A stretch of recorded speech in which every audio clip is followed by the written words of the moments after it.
तो hello everyone, आज से मैं एक न्यू मानवा को स्टार्ट करने वाला हूँ जो कि बहुत ही इंटरेस्टिंग है। इसके मैंने 1 से 4 चैप्टर पढ़े थे जो मुझे बहुत अच्छे लगे थे, तो सोचा क्यों ना मैं इसे एक्सप्लेन कर दूं। और अगर आपने इस मानवा को पहले देख रखा है तो भाई तुम्हारे पास काम धंधा नहीं है क्या? तुम सब बस मेरी वीडियो देखा करो। ओके, तो स्टार्ट करते हैं। कहानी की स्टार्टिंग में हम जियांग को देखते हैं जिसे कुछ लोगों ने रस्सी से बांध कर लटकाया हुआ था और उसके नीचे पिंजरे में कुछ ज़ॉम्बीज़ जैसे दिखने वाले लोग थे। तभी वहाँ पर खड़ी एक लड़की कहती है, जियांग अब तुम्हारे सभी दोस्त मर चुके हैं, तुम्हें नहीं लगता अब तुम्हारे लिए लाइफ बहुत ही मीनिंगलेस है? ये सुनकर जियांग कहता है, ये सब मेरी वजह से हुआ है, नहीं तो आज मेरे सभी साथी ठीक होते। और तुम एवी लड़की, तुम तो एक दर्दनाक मौत डिजर्व करती हो। ये सुनकर वो लड़की अपने बीएफ के पास जाते हुए कहती है, तुम उसे देख रहे हो, वो फिर से मेरे ऊपर गुस्सा हो गया। तब वो इंसान कहता है, चलो अब इसे धीरे धीरे टॉर्चर करते हैं। फिर वो कहता है, और जियांग तुम्हारा थैंक, तुम्हारे कारण हमें कुछ महीनों का खाना मिल चुका है, जिस वजह से अब हम कुछ महीने आराम से रह सकते हैं और इजिली सरवाइव कर पाएंगे। ये बोलते ही वो आदमी रिमोट का बटन प्रेस कर देता है, जिस कारण जियांग डायरेक्ट जाकर उस पिंजरे में गिरता है और नीचे गिरते ही ज़ॉम्बी उसे नोच नोच कर खाने लगते हैं। तब जियांग दर्द से चिल्लाते हुए सोचता है, जिंग और ली, अगर मुझे एक और चांस जिंदा रहने को मिला तो मैं तुम्हें तुम्हारी कर्मों की सजा जरूर दूंगा। तभी उसकी अचानक से आंखें खुलती है। उसके सामने एक लड़की खड़ी होती है जो कहती है, जियांग तुमने प्रॉपर्टी में मेरा नाम क्यों नहीं लिखा? क्या तुम मुझसे प्यार भी करते हो? दूसरी तरफ जियांग कंफ्यूज होते हुए सोचता है, ये क्या हो रहा है, कहीं मैं वापस से पैदा तो नहीं हो गया? एक मिनट, क्या मैं ज़ॉम्बी अटैक से पहले वाले टाइमलाइन में आ गया हूँ? पिछली लाइफ में जिंग ने मेरी सभी प्रॉपर्टीज को अपने नाम पर कर लिया था, ऊपर से मुझे मरने के लिए भी छोड़ दिया था। और जब ज़ॉम्बी अटैक हुआ था उसमें लाखों लोग मारे गए थे। उस टाइम मैंने अपने स्किल और अपने दोस्तों की मदद से एक ऐसी जगह को बनाया जहां हम सेफ रह सकते थे। मगर किसने सोचा था ये जिंग हमसे हेल्प मांगते हुए आएगी। और जैसे ही हमने इस पर दया करके गेट ओपन कर दिया और उसे अंदर आने का परमिशन दे दिया, वैसे ही ये दुश्मनों को एंटर करवा देगी हमारे सेफ जगह पर। और उसके बाद ये मेरे 4 लाख येन भी ले जाएगी। जिंग उसके सामने खड़ी होकर कह रही होती है, क्या तुम मुझे सुन भी रहे हो? तब वो सोचता है, ये कितना इवल है, मगर मुझे अभी सोच समझ कर काम करना पड़ेगा। ये सब याद करके जियांग उसे गेट से बाहर धक्का दे देता है और बाहर आकर जिंग सोचती है, इस जियांग को क्या हो गया अचानक से, ये तो मेरे आगे पीछे घूमा करता था। दूसरी तरफ जियांग टाइम और डेट देखते हुए सोचता है, अब मेरे पास सिर्फ 11 महीने बचे हैं, मुझे ज़ॉम्बी अटैक होने से पहले सभी चीजों की तैयारी करनी होगी। तभी उसे एक स्क्रीन टाइप का कुछ दिखता है जिस पर लिखा होता है, ज़ॉम्बी अटैक में अब सिर्फ 1 महीना बचा हुआ है, उससे पहले तुम्हें ये सभी लेवल कंप्लीट करना होगा और तुम्हें 1 साल के खाने का सप्लाई इकट्ठा करना होगा और इसके बदले तुम्हें 10 पॉइंट्स मिलेंगे,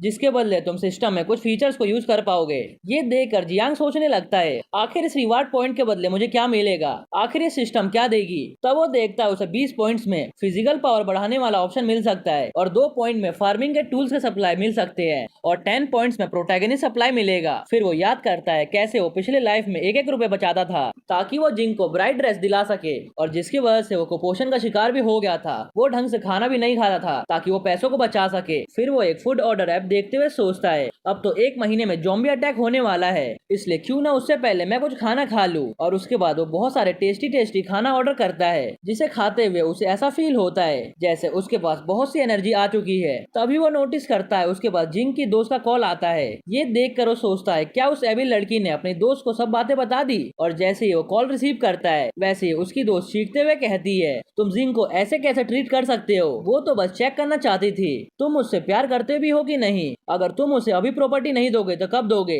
अब तुम्हारी उससे शादी होने वाली है ना? वो तुम्हें टेस्ट कर रही थी मगर तुम उसमें भी फेल हो गए, और अगर तुम जिंग को मनाना चाहते हो तो यहाँ पर प्रॉपर्टी उसके नाम करके और 1 मिलियन कैश लेकर आ जाओ, तब मैं उससे बात कर सकती हूँ तुम्हारे बारे में, नहीं तो तुम्हारा ब्रेकअप हो जाएगा। ये सुनकर जियांग चिल्लाते हुए कहता है, तुम अपने आप को समझती क्या हो जो मुझे टेस्ट करने चली, अब यहाँ से दफा हो जाओ। ये कहते हुए वो कॉल को कट कर देता है और उसके बाद चैन की सांस लेकर सोचने लगता है, अब वो जमीन का इंतजाम कहाँ से करे, अगर जमीन होगा तभी तो शांति से रह पाएगा ज़ॉम्बी अटैक के बाद भी। फिर वो सोचता है, मुझे एक ऐसी जगह चाहिए जहाँ मैं अपना माहौल बना सकूं जो हर चीज से सेफ हो, और साथ ही साथ वो नदी के किनारे होना चाहिए। फिर वो वहाँ से जाने लगता है। तभी एक लड़की उसे ग्रीट करते हुए पूछती है, हेलो सर, क्या आप यहाँ पर प्रॉपर्टी रेंट करने आए हैं या फिर खरीदने? तब जियांग कहता है, नहीं, मैं यहाँ आया हूँ। तभी अचानक से वहाँ पर उस लड़की का मैनेजर आता है जो उससे कहता है, वहाँ जाकर हेल्प करो, अभी बहुत सारे बॉक्सेस को साइड करना है। तब वो लड़की कहती है, मैनेजर जू, मुझे अभी एक क्लाइंट से डील करना है, तब वो कहता है निंग, क्या तुम भूल गई जो मैंने सिखाया था तुम्हें? तुम्हें अपना दिमाग लगाने की जरूरत नहीं है और मैं जो बोलूंगा वही तुम्हें करना है। फिर वो जियांग को देखते हुए कहता है, इसके जैसा भिखारी एक टॉयलेट पेपर भी नहीं खरीद सकता और तुम घर की बात कर रही हो? क्या यही तुम्हारा क्लाइंट है? ये सुनकर जियांग कहता है, क्या तुम मुझे नीचे दिखा रहे हो? जिस पर वो इंसान कहता है, मैं तुम्हारे जैसा कुत्तों को उसकी औकात दिखा रहा हूँ। अगर तुम एक टॉयलेट भी खरीद लोगे तो मैं तुम्हारा शिट खाने को तैयार हूँ। लिटरली भाई वो कह रहा है, मैं तुम्हारा टट्टी खाने को तैयार हूँ। ये सुनकर जियांग उसकी तरफ गुस्से में देखने लगता है और कहता है, ठीक है, फिर मैं तुम्हारे लिए फ्रेश शिट तैयार करता हूँ। फिर वो अपना कार्ड निकालते हुए कहता है, मिस, मैं यहाँ घर रेंट या सेल करने नहीं आया, बल्कि मैं यहाँ पर एक लैंड खरीदने आया हूँ। ये सुनकर आसपास के लोग कहते हैं, क्या इसे पता भी है आजकल की लैंड की कीमत कितनी है? लगता है बहुत ही अमीर है। तब निंग कहती है, वेलकम सर, मैं आपको कुछ लैंड्स की डिटेल बताती हूँ। ये देखकर मैनेजर कहता है, बोलने को तो कोई भी बोल सकता है और पेमेंट के टाइम पता चलेगा इसकी औकात कितनी है। और दूसरी तरफ निंग जियांग को कुछ पेपर डिटेल्स देते हुए कहती है, अभी इतनी प्रॉपर्टी अवेलेबल है, आप एक बार इसे देख लीजिए, फिर मैं आपको डिटेल्स बताती हूँ। तब जियांग कहता है, इसकी कोई भी जरूरत नहीं है, मैं आपको अपनी रिक्वायरमेंट्स बताता हूँ, अब देख कर बता दो मेरे लायक कोई लैंड है कि नहीं। ओके, फिर मुझे एक ऐसा लैंड चाहिए जो माउंटेन्स और रिवर के नजदीक हो, खास तौर पर ऐसे रिवर के पास जो बहता हुआ हो, ट्रांसपोर्ट की दिक्कत ना हो और आसपास कुछ फैक्ट्रीज और बिल्डिंग्स हो। ये सुनकर निंग कहती है, एक मिनट, आप मुझे सोचने दो। तभी वहाँ मैनेजर आते हुए कहता है, ईस्ट में एक ऐसी प्रॉपर्टी है, शायद इसके रिक्वायरमेंट के हिसाब से। तब निंग कहती है, मैनेजर आपको पता है ना, वहाँ पर सभी लैंड पर जितनी भी फैक्ट्री बनी है उसका काम बीच में ही रुक जाता है। क्या आप चाहते हो मैं अपने क्लाइंट के साथ एक ऐसा लैंड बेचूं जिसका कोई फायदा नहीं होने वाला? तब मैनेजर कहता है, ये इंसान यहाँ पर लैंड खरीदने नहीं बल्कि टाइम पास करने आया है, तुम्हें इसके रिक्वायरमेंट से पता नहीं चला? तब जियांग पूछता है, क्या ईस्ट वाला लैंड सही में मेरे रिक्वायरमेंट्स में पड़ता है? तब वो लेडी कहती है, यस सर, मगर वहाँ पर जितनी भी फैक्ट्री स्टार्ट हुई है उनका काम बनने से पहले ही रुक गया था। डिटेल्स को देखते हुए जियांग कहता है, ये लैंड तो मेरे हिसाब से परफेक्ट है, मैं यहाँ पर वायर्स लगा सकता हूँ जॉम्बी से बचने के लिए। ऊपर से वहाँ फैक्ट्रीज भी स्टार्ट नहीं हुई है, जिससे लैंड का प्राइस बहुत ही कम होगा। फिर वो कहता है, ठीक है, मुझे ये लैंड चाहिए, क्या हम अभी कॉन्ट्रैक्ट बनाकर साइन कर दे? तब निंग पूछती है, सर क्या आप सही में वो लैंड खरीदना चाहते हो जहाँ अभी तक फैक्ट्री बनकर तैयार भी नहीं है? तब जियांग कहता है, हाँ बिल्कुल, आप कॉन्ट्रैक्ट बना दो, उसके बाद मैं पेमेंट कर देता हूँ, वैसे भी कोई इंतजार कर रहा है शिट खाने का। ये सुनकर मैनेजर को बहुत गुस्सा आता है, मगर वो कुछ भी बोल नहीं पाता और जियांग के पेमेंट करते ही मैनेजर अपना सर पकड़ते हुए सोचता है, कोई इंसान अपना पैसा ऐसे प्रॉपर्टी पर कैसे वेस्ट कर सकता है? तब जियांग उसके पास जाते हुए कहता है, मैंने पेमेंट भी कर दिया है, क्या अब तुम तैयार हो अपना परफॉर्मेंस देने के लिए? अगर मुझे तुम्हारा परफॉर्मेंस अच्छा लगा तो मैं तुम्हें कुछ पैसे भी दे दूंगा। फिर जियांग वहाँ से जाने लगता है, मगर वहाँ पर खड़े कुछ लोग उसकी वीडियोस बनाने लगते हैं और मैनेजर को शिट खाने के लिए बोलने लगते हैं। अब जियांग जाते हुए सोचता है, मैंने लैंड तो ले लिया, अब बचा हुआ है फूड और सप्लाई, वो भी 1 साल का, अब मैं ये कैसे करूँ? लैंड तो मैंने ब्राइड वाले मनी से खरीद लिया। तभी उसे जाते हुए वही इंसान देख लेता है तो स्टार्टिंग में जिंग के साथ मिलकर जियांग को जॉम्बीज के सामने फेंक दिया था। उसे देखकर वो सोचता है, आखिर ये यहाँ क्या कर रहा है? फिर वो आगे बढ़ जाता है जहाँ वही लोग मैनेजर को शिट खाने पर मजबूर कर रहे थे। तब वो चिल्लाते हुए पूछता है, तुम सब क्या कर रहे हो? अब ये सीन यही कट होता है। अब हम जिंग को देखते हैं जिसके पास उसी आदमी ली का कॉल आता है जो उससे कहता है, तुम्हें पता है जियांग आज यहाँ पर आया था और उसने कुछ प्रॉपर्टी भी खरीदा है। ये सुनकर जिंग हैरान हो जाती है। फिर वो कहता है, मुझे लगा था उसने जो ब्राइड के लिए पैसे इकट्ठा किए थे वही उसने यूज किए हैं। ये सुनकर वो चिल्लाते हुए कहती है, उसकी हिम्मत कैसे हुई मेरे पैसों को हाथ लगाने की? तब ली कहता है, गुस्सा होने से अच्छा जाकर उससे पता करो आखिर क्या चल रहा है। तब जिंग कहती है, इसमें पूछने वाली क्या बात है, वो हमेशा मेरे पैसों को यूज करता है, अब मैं उसे ऑनलाइन एक्सपोज कर दूंगी। दूसरी तरफ जियांग सोच रहा था, घर बनाने और फूड सप्लाई खरीदने के लिए बहुत से पैसों की जरूरत पड़ेगी, मैं उन्हें कहाँ से लेकर आऊँ? तभी वहाँ पर जिंग और उसकी दोस्त आ जाती है, जिसे देखते हुए जियांग पूछता है, तुम यहाँ पर क्या कर रही हो? जिंग आते ही पूछती है, तुम्हारी हिम्मत कैसे हुई मेरे पैसों को हाथ लगाने की? तब जियांग गुस्सा होते हुए कहता है, आखिर तुम किस चीज की बात कर रही हो? तब वो कहती है, मुझे पता है तुमने ब्राइड मनी से लैंड ले लिया है, वो ब्राइड मनी मेरा था, मेरा समझे? तब वो कहता है, ये तुम क्या बकवास कर रही हो, मेरे पास बहुत से पैसे हैं, मैंने तुम्हारे पैसों को हाथ तक नहीं लगाया, तुम्हें क्या लगता है मुझे तुम्हारे और ली के अफेयर के बारे में कुछ भी नहीं पता? ये सुनकर जिंग मन ही मन सोचती है, इसे मेरे और ली के बारे में कैसे पता चला? फिर वो उन्हें घर से निकाल देता है। तब उसकी दोस्त उन्हें शांत करवाते हुए कहती है, शांत हो जाओ, हो सकता है तुम्हारे दोनों के बीच कोई गलतफहमी हो गई हो, कपल्स के बीच तो यह होता ही रहता है। तब वो कहता है, ये कोई गलतफहमी नहीं है, बल्कि इसका उस बुढ़े ली के साथ अफेयर चल रहा है, अब तुम्हें जहाँ जाना है जाओ, मगर तुम मेरे आंखों के सामने मत दिखना। ये सुनकर जिंग वहाँ से जाते हुए सोचती है, आखिर इसे पता कैसे चला?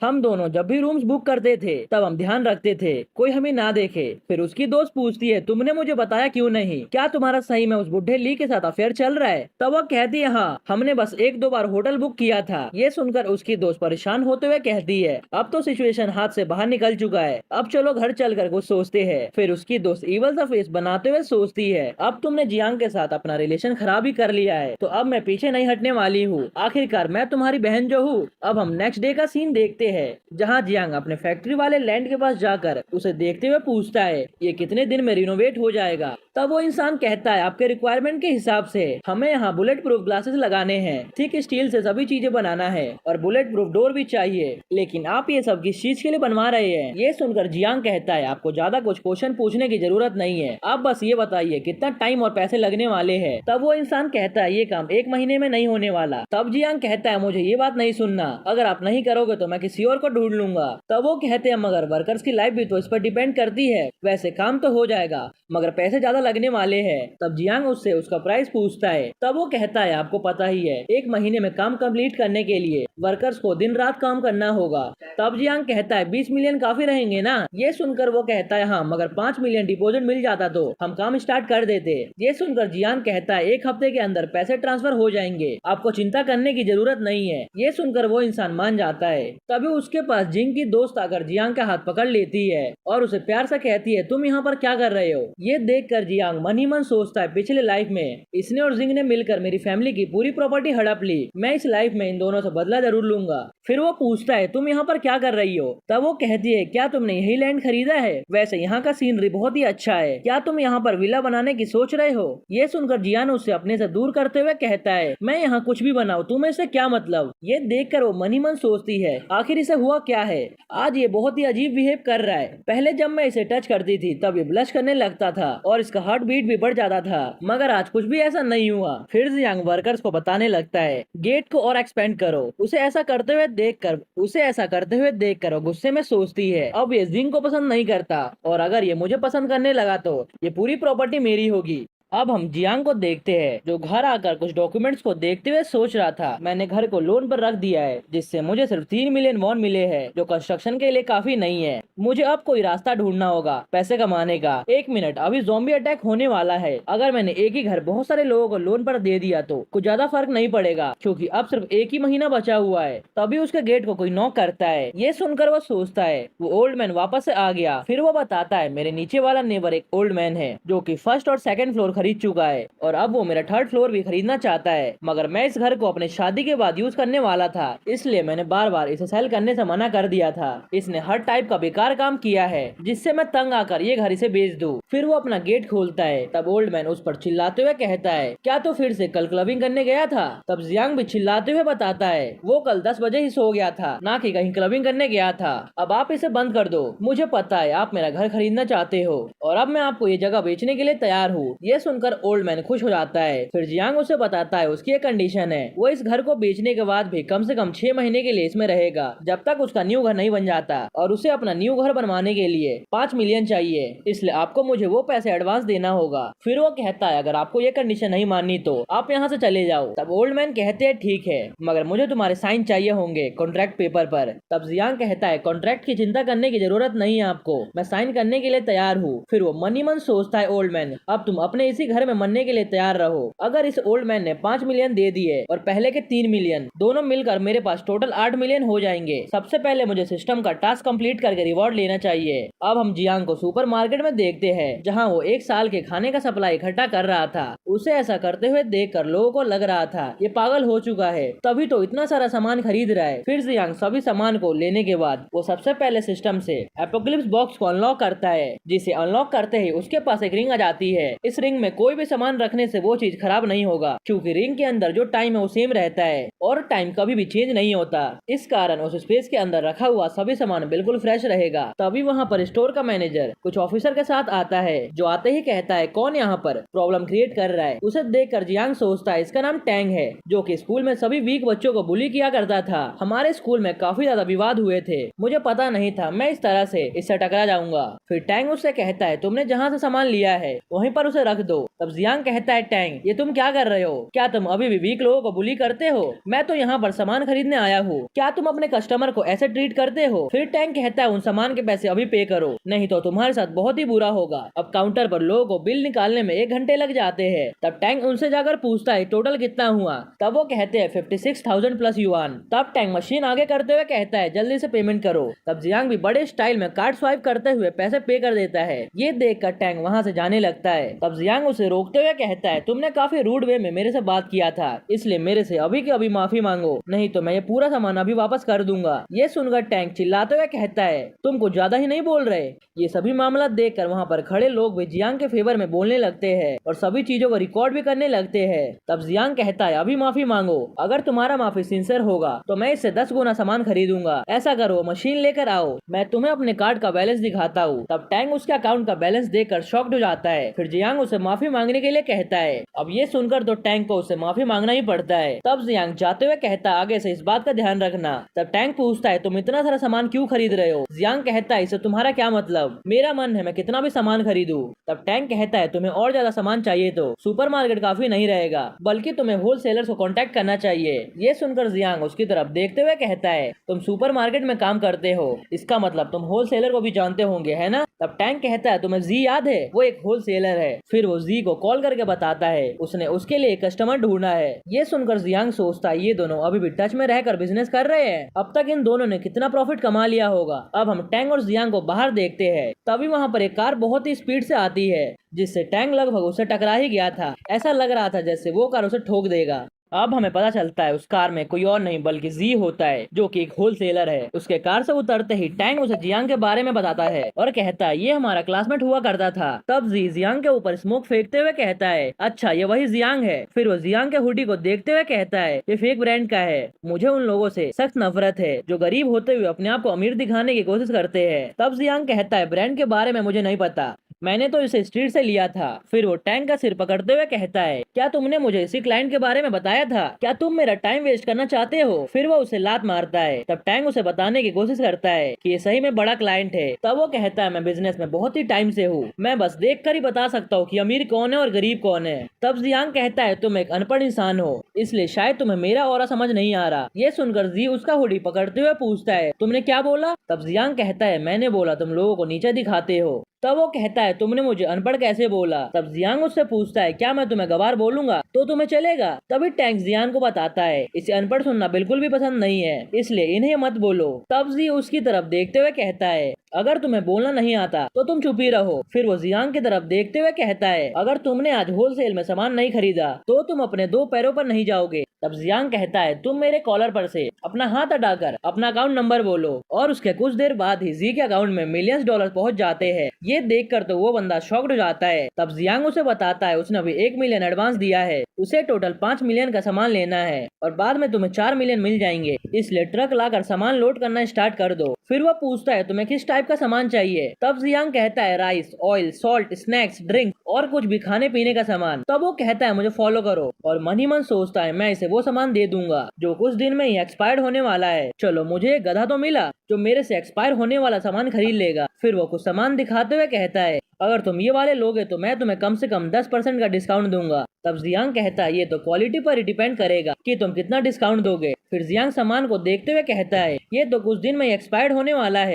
तुम तो एक स्कैमर निकले। फिर जी उसे ऑफर देते हुए कहता है अगर तुम कुछ दिन में एक्सपायर्ड होने वाला सामान लोगे तो मैं तुम्हें 50% डिस्काउंट दूंगा, ये तुम्हें कैसा लगा? तब जियांग कहता है मुझे उसकी जरूरत नहीं है, मेरे 5 मिलियन सिर्फ अच्छी क्वालिटी के सामान खरीदने के लिए है। तुम्हारे पास जितने भी एक्सपायर होने वाले सामान है उनके लिए मेरे पास एक अलग ही प्लान है। फिर जी उससे पूछता है कैसा प्लान? तब वो कहता है मैं तुम्हारे एक्सपायर्ड होने वाले सभी प्रोडक्ट्स को ले लूंगा मगर पेमेंट 1 महीने बाद करूंगा। तब जी कहता है मगर उस टाइम तक सभी प्रोडक्ट्स एक्सपायर्ड हो चुके होंगे, अगर तुम मुझे उस टाइम पे नहीं करोगे तो मैं क्या करूंगा? तुम्हें तो पता ही है ये सब एक्सपायर्ड होने वाले हैं, क्या तुम किसी टाइप का चैनल चला रहे हो? तब वो कहता है तुम्हें डरने की जरूरत नहीं है, मैं कोई चैनल नहीं चला रहा बल्कि मैं खुद एक चैनल हूँ। फिर वो उसके कंधे पर हाथ रखते हुए कहता है एक्सपायर होने वाले सामान तो क्या, जो एक्सपायर हो चुके हैं उनकी भी वैल्यू बहुत ज्यादा होती है, अभी तुम्हें कुछ टाइम में पता चल जाएगा। तब जी उससे पूछता है ऐसा क्या मतलब था? तब वो कहता है तुम ज्यादा मत पूछो, मैं तुम्हें एक एड्रेस भेज रहा हूँ, तुम वहाँ पर ये सामान पहुँचा दो। तब उसके पास एक कॉल आता है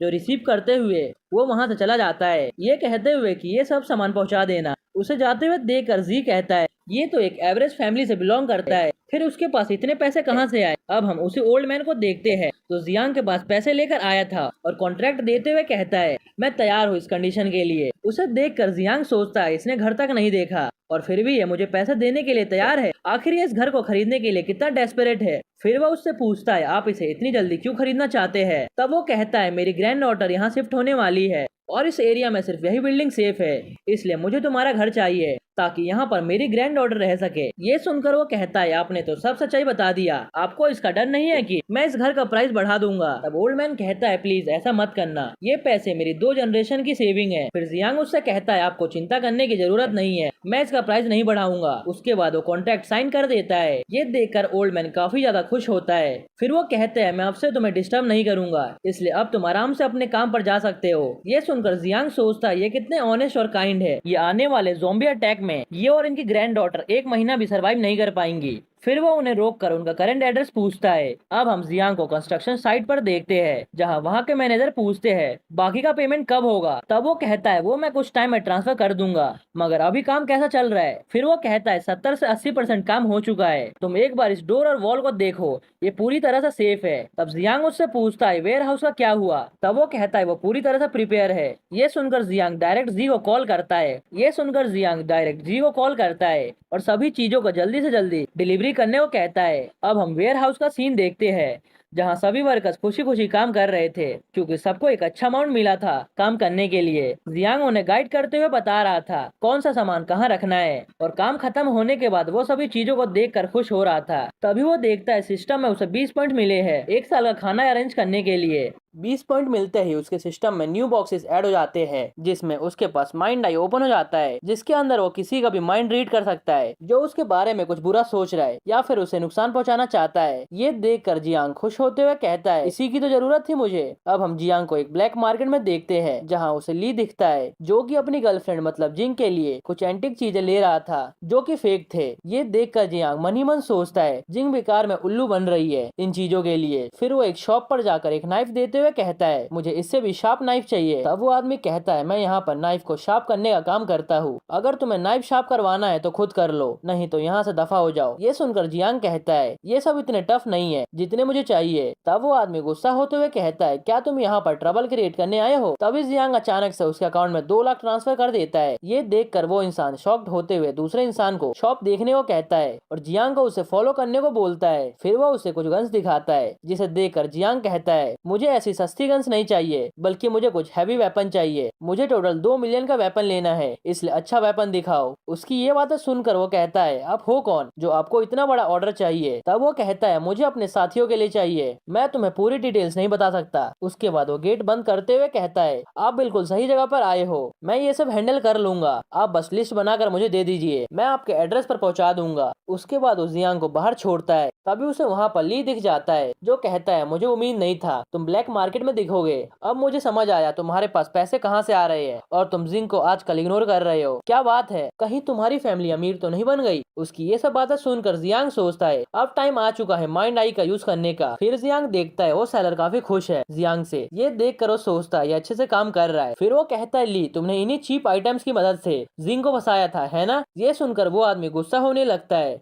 फिर वो आदमी पूछता है क्या आप इसे जानते हो। तब वो कहता है हाँ ये मेरा एनिमी है। तब वो कहता है आप यहाँ से जाइए मैं इसे संभाल लूंगा। ये सुनकर जियांग जाते हुए कहता है ठीक है मगर उसे जान से मत मारना, मेरे पास इसके लिए कुछ और प्लान्स भी है। उसके बाद वो आदमी अपने साथियों के साथ मिलकर उसे कुत्ते की तरह मारने लगता है। ऐसा होता देखकर ली मन ही मन ठान लेता है जियांग से बदला लेने का और 2 दिन बाद जियांग के पास सभी वेपन पहुंच जाते हैं और उसके साथ ही वो फिजिकल पोशन अनलॉक कर लेता है जो कि 2 पॉइंट का था। उसके बाद वो उस पोशन को अपने अंदर इंजेक्ट कर लेता है और कहता है एक नॉर्मल ह्यूमन का स्कोर 5 होता है, अब मैंने 2 ऐड कर दिया है तो मेरा फिजिकल एनहेंस हो गया है पूरे 40% से, अब मेरे पास ज्यादा स्ट्रेंथ है नॉर्मल ह्यूमन के मुकाबले। उसके बाद वो एक फिजिकल एनहेंसमेंट पोशन भी इंजेक्ट कर लेता है, अब उसके पास 60% एक्स्ट्रा एनर्जी है नॉर्मल ह्यूमंस के मुकाबले। उसके बाद वो एक स्टील के पाइप को उठाता है जो उसके हाथों के फोर्स से बेंड हो जाता है। उसके बाद वो उसे दीवार के साइड फेंकता है जिससे उसमें क्रैक आ जाते हैं। ये देखकर जियांग कहता है अब मैं ज़ॉम्बी का सामना कर सकता हूँ बिना किसी डर के, ये वेपन्स जो मैंने मंगाए हैं वो ज्यादा जगह नहीं लेंगे, इसलिए मुझे इन सभी को स्पेस रिंग में डाल देना चाहिए ताकि ये सभी वेपन सेफ रहे। उसके बाद वो सभी वेपन्स को अपने रिंग के अंदर डाल देता है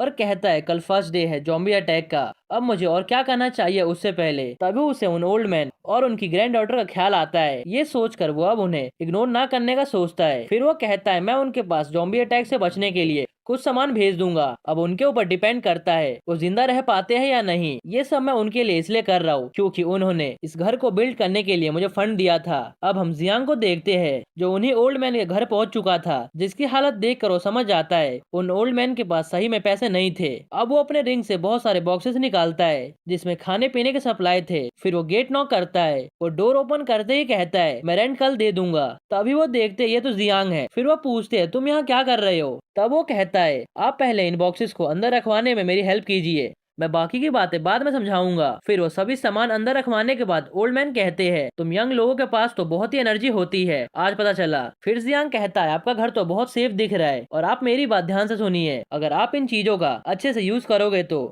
ये कम से कम 6 महीने तक चलेगा और कल से। तभी उसकी नजर एक फोटो फ्रेम पर पड़ती है जिसे देखते हुए कहता है लिली। तब ओल्ड मैन कहते हैं हाँ मगर तुम्हें कैसे पता, क्योंकि मैंने तो इसका नाम नहीं बताया। फिर वो पूछता है वो अभी कहाँ पर है। तब वो बताते हैं वो घर वापस आ गई है स्कूल से, अब वो न्यू वाले घर में रहेगी, उसके बाद हम उसका स्कूल भी यहीं पर ट्रांसफर करवा देंगे। तभी जियांग को याद आता है वो लिली से पहले भी मिल चुका है जब ज़ॉम्बी अटैक स्टार्ट हुआ था, जहाँ वो रोते हुए बता रही थी उसने अपने दादाजी को अकेले ही घर पर छोड़ दिया है। फिर वो सोचता है मुझे याद है लिली ने बताया था उसके ग्रैंडफादर ने ही उसे पाला है, वो बहुत ही मेहनत से एक एक रुपए बचाकर उसे पढ़ाए थे, मगर ज़ॉम्बी अटैक में वो उसकी जान बचाते हुए मारे गए। फिर वो सोचता है अब मैं इनकी जान जरूर बचाऊंगा ताकि तुम्हें रिग्रेट ना हो। फिर वो कहता है ओल्ड मैन आप कल से मेरे घर में शिफ्ट नहीं हो रहे। ये सुनकर वो कहते हैं क्या तुम अब वो घर मुझे नहीं दोगे। फिर वो कहता है कल से ये दुनिया हेल बनने वाली है, अब ना ही आपका वो घर और ना ही लिली का एडमिशन इम्पोर्टेंट है, अब जल्दी से लिली को स्कूल से पिकअप कर लीजिए, मैं आपको एक सेफ जगह दूंगा रहने के लिए। तब वो कहते हैं ये तुम क्या बोल रहे हो,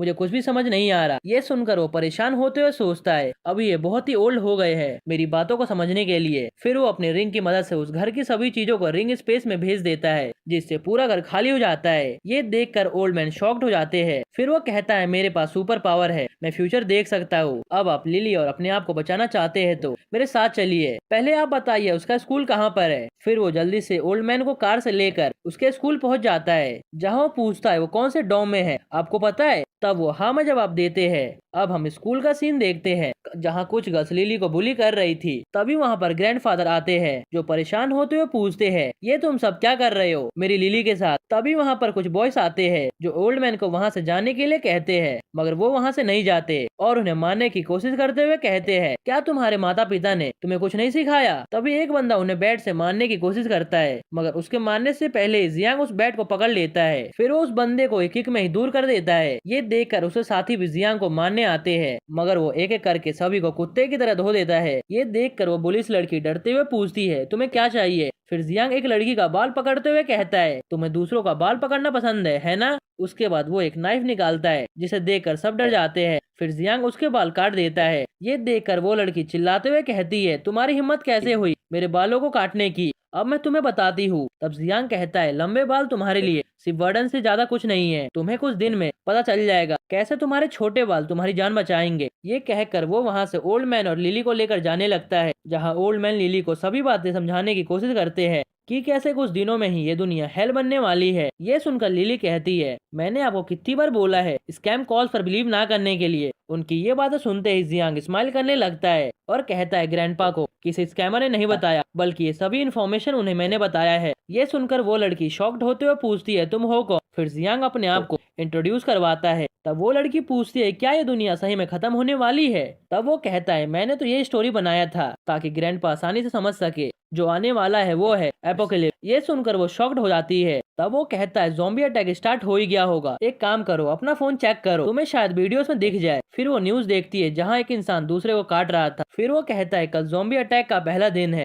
कल मैक्सिमम एरियाज में एक स्मोक फैल जाएगा, उसके बाद कुछ पॉपुलेशन ज़ॉम्बीज में बदल जाएगी और वो ज़ॉम्बीज बाकियों को इन्फेक्ट करना शुरू कर देगी। तुम यंग हो तुम्हें तो पता ही होगा ज़ॉम्बी किसे कहते हैं। तब वो कहती है हाँ, मगर इस बात पर बिलीव करना थोड़ा मुश्किल है। तब जियांग कहता है कुछ दिन रुको तुम्हें बिलीव हो जाएगा। तभी वो देखता है हर जगह कार्स ही कार्स होते हैं, इमरजेंसी लेन को ब्लॉक कर देने के कारण तभी एक कार आकर उसे हिट करने लगती है। ये देखकर ओल्ड मैन कहते हैं ऐसा लग रहा है ये कोई अमीर इंसान है, इसलिए हमें उसे स्पेस देना चाहिए आगे जाने के लिए। और कुछ देर बाद ट्रैफिक क्लियर हो जाता है जिससे वो लोग आगे जाने लगते हैं। तभी वही कार उन्हें फिर से हिट करने लगती है। ये देखकर जियांग भी उसे हिट करके वहाँ से तेजी में निकल जाता है। ये देखकर वो इंसान बाहर आकर पुलिस को कॉल करके उसके नंबर प्लेट का पता लगाने को कहता है। अब हम जियांग को देखते हैं जो अपने घर पर पहुंच चुका था। वो घर देखकर ओल्ड मैन शॉक्ड होते हैं। तब जियांग कहता है ऐसा करो, आप हल्का रेस्ट कर लो क्योंकि कल से हर एक दिन मुश्किल होने वाला है। अब हम ज़ॉम्बी अटैक का फर्स्ट डे देखते हैं जहाँ जियांग बाहर की तरफ देखते हुए बाहर के व्यू के मजे ले रहा था। तभी उसके पास लिली आती है जो अभी अभी जगी थी। फिर वो आते हुए कहती है बहुत दिनों के बाद मुझे इतनी अच्छी नींद आई है, सुबह सुबह कोई क्लास अटेंड ना करना कितना अच्छा होता है। तब जियांग उससे पूछता है तुम जग गई, चलो मेरे साथ, मैं तुम्हें अपने महल को दिखाता हूँ। फिर वो बताता है ये दीवार बहुत ही मजबूत कंक्रीट से बना है और जो गेट है वो रिमोट से कंट्रोल किया जाता है। साथ ही साथ ये भी स्टील से बना हुआ है और ये 3 सेंटीमीटर थिक है। चाहे वो इंसान हो या फिर ज़ॉम्बी, दोनों इस दीवार को तोड़ नहीं सकते और चाहे लोग मजबूत वेपन्स का यूज क्यों ना करे। फिर वो कहता है और मेरी बात ध्यान रखो, हम तीनों के अलावा यहाँ कोई और नहीं आना चाहिए बिना मेरी परमिशन के। तब लिली उससे पूछती है अगर यहाँ कोई सर्वाइवर आया हमसे मदद मांगने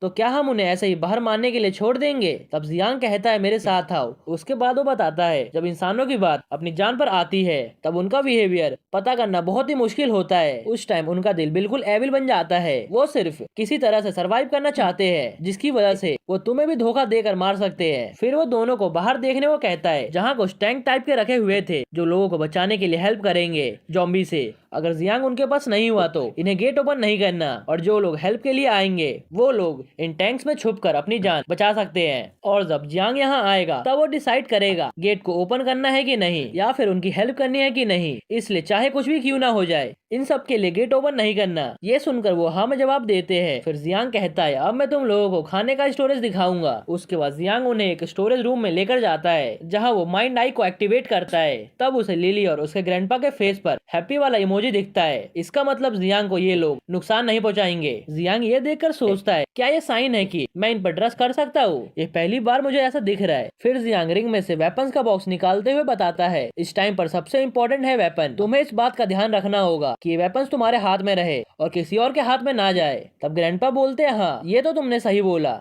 अब जियांग के स्क्रीन पर एक और टास्क आता है जिसमें उसे अपने कॉमरेड यानी अपने साथी को ढूंढना है जिसका नाम जैंग है। ऐसा करने से उसे 20 पॉइंट मिलेंगे। ये देखकर जियांग सोचता है ये तो सही हुआ, मैं भी यही सोच रहा था कि मैं अपने कॉमरेड को कैसे ढूंढूं। फिर जियांग कहता है मैंने आप लोगों को जो कुछ भी कहा है उसे याद रखना और किसी भी रूल को तोड़ने की कोशिश मत करना। तब लिली उससे पूछती है तुम कहाँ जा रहे हो। तब वो कहता है मैं अपने साथी को ढूंढने जा रहा हूँ, हमें अपने टीम को एक्सपेंड करना होगा। ये कहकर वो वहाँ से निकल जाता है। दूसरी तरफ हम जैंग को देखते हैं जियांग ढूंढ रहा है जहाँ वो अपने दोस्तों के साथ कराओके में गाना गा रहा था। उसके बाद वो अपने एक साथी के साथ वॉशरूम में जाता है और जब वो बाहर जा रहा था तभी वो गलती से एक लड़की से हल्का सा टच हो जाता है जिस पर वो उसे माफी भी मांगता है। तभी उस लड़की का भी जैंग को किक मारते हुए कहता है ओए देख कर चल, क्या तुझे दिखाई नहीं दे रहा। ये देखकर उसका दोस्त संभालते हुए उस आदमी से कहता है तुम क्या कर रहे हो, आखिर तुमने मेरे दोस्त को कैसे हिट किया। ये सुनकर वो आदमी गुस्सा होते हुए कहता है ये पहली बार है जो मुझे कोई उल्टा जवाब दे रहा है। ये कहते हुए वो उसके दोस्त को उठा लेता है अपने हाथों से। ये देखकर जैंग कहता है ये सब मेरी गलती है, मेरे दोस्त को जाने दो, इसे ऐसे मत मारो। ये सब होता हुआ एक आदमी देखे जा रहा था जो परेशान होते हुए कहता है अभी अभी मेरा स्टमक फ्लू ठीक हुआ था और जस्ट मुझे अभी कोल्ड हो गया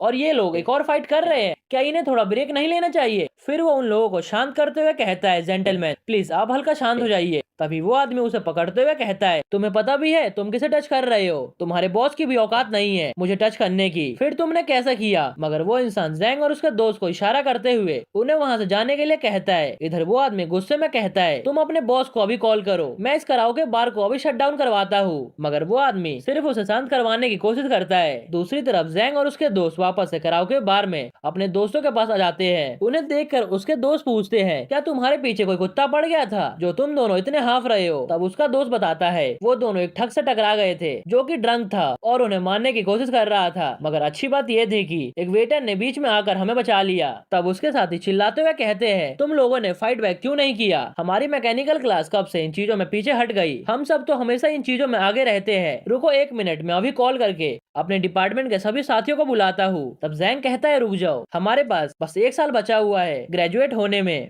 इसलिए अब हमें कोई प्रॉब्लम क्रिएट नहीं करना चाहिए। अब म्यूजिक स्टार्ट करो और डांस करना स्टार्ट कर दो। तभी वही ठग इंसान वहाँ पर अपने साथियों को लेकर आ जाता है और उसने वेटर को भी मारकर उसका फेस खराब कर दिया था। उसके बाद वो सभी जैंग और उसके साथियों को नीचे बिठा देते हैं। ये देखकर उसका एक साथी कहता है, अगर तुम्हारे पास औकात है तो मुझे कॉल करने दो। ये सुनकर वो इंसान गुस्से में वाइन की बोतल उसके दोस्त पर तोड़ देता है, जिसे ऐसा करते हुए देखकर जैंग चिल्लाता रह जाता है। अब हम जियांग को देखते हैं जो उसी कराओके बार के पास पहुंच चुका था और कहता है, मुझे पता है तुम एक कॉलेज स्टूडेंट हो, तुम हमेशा से अपने सिंगिंग के पैशन को फॉलो करना चाहते थे। उसके बाद वो उस बार के अंदर चला जाता है। दूसरी तरफ हम जैंग को देखते हैं जिसके साथी के सिर से खून निकल रहा था, जो देखकर जैंग पैनिक करते हुए अपने दोस्त को बार बार उठाने की कोशिश करता है। इधर वही आदमी अपनी जीएफ से पूछता है, क्या तुम अब सेटिस्फाइड हो? तब वो कहती है, बिल्कुल नहीं, ये वो आदमी नहीं है जो मेरे से टकराया था। तब वो आदमी जैंग की तरफ बोतल करते हुए कहता है, अच्छा ये वही है ना? तभी अचानक से जैंग का वही दोस्त खड़ा हो जाता है और मारने के लिए आगे बढ़ता है। तभी उस आदमी के साथी उसे पकड़ते हुए कहते हैं, क्या तुम अभी भी फाइट बैक करना चाहते हो? फिर वो ठग जैंग के दोस्त पर एक और बोतल तोड़ देता है। ये देखकर जैंग चिल्लाते हुए उसे मारने के लिए आगे बढ़ता है। दूसरी तरफ जैंग का एक दोस्त कोने में छुपा हुआ था जो ये सब खत्म होने का वेट कर रहा था। दूसरी तरफ जैंग बहुत से ठग से एक साथ फाइट कर रहा था। तभी वही वेटर जैसे कोल्ड था वो अचानक से अजीब सा बिहेव करने लगता है और वो गुस्से में उन ठग्स को काटने लगता है। ऐसा लग रहा था जैसे वो एक पागल कुत्ता बन चुका है। ये देखकर वो आदमी चिल्लाते हुए कहता है, क्या तू कुत्ता है? और जब उसका साथी उसे बचाने के लिए जाता है तब वेटर उसे भी काट लेता है। तभी वहाँ पर जियांग आता है जो उस वेटर को एक हाथ से उठा लेता है और उसे सामने एक टीवी पर मारता है और सभी को कहता है, सभी लोग जहाँ पर है वहीं रुक जाए। ये सब देखकर वो आदमी सोचता है जिसे अभी वेटर ने काटा है। उस जियांग को देखकर सोचता है वो वेटर कितना स्ट्रॉन्ग था, फिर भी इस बच्चे ने उसे एक हाथ से उठाकर फेंक दिया। तब वो उससे पूछता है, आखिर तुम हो कौन? मगर जियांग उसकी बातों को इग्नोर करते हुए जैंग से पूछता है, जैंग क्या तुम्हें भी इसने काटा है? तब वो कहता है, नहीं, मगर यहाँ चल क्या रहा है? तब जियांग कहता है, तुम मेरे साथ चलो। ये सुनकर जैंग उसके साथ जाने लगता है। तभी वही ठग उसे रोकते हुए कहता है, अभी सब चीज खत्म नहीं हुआ।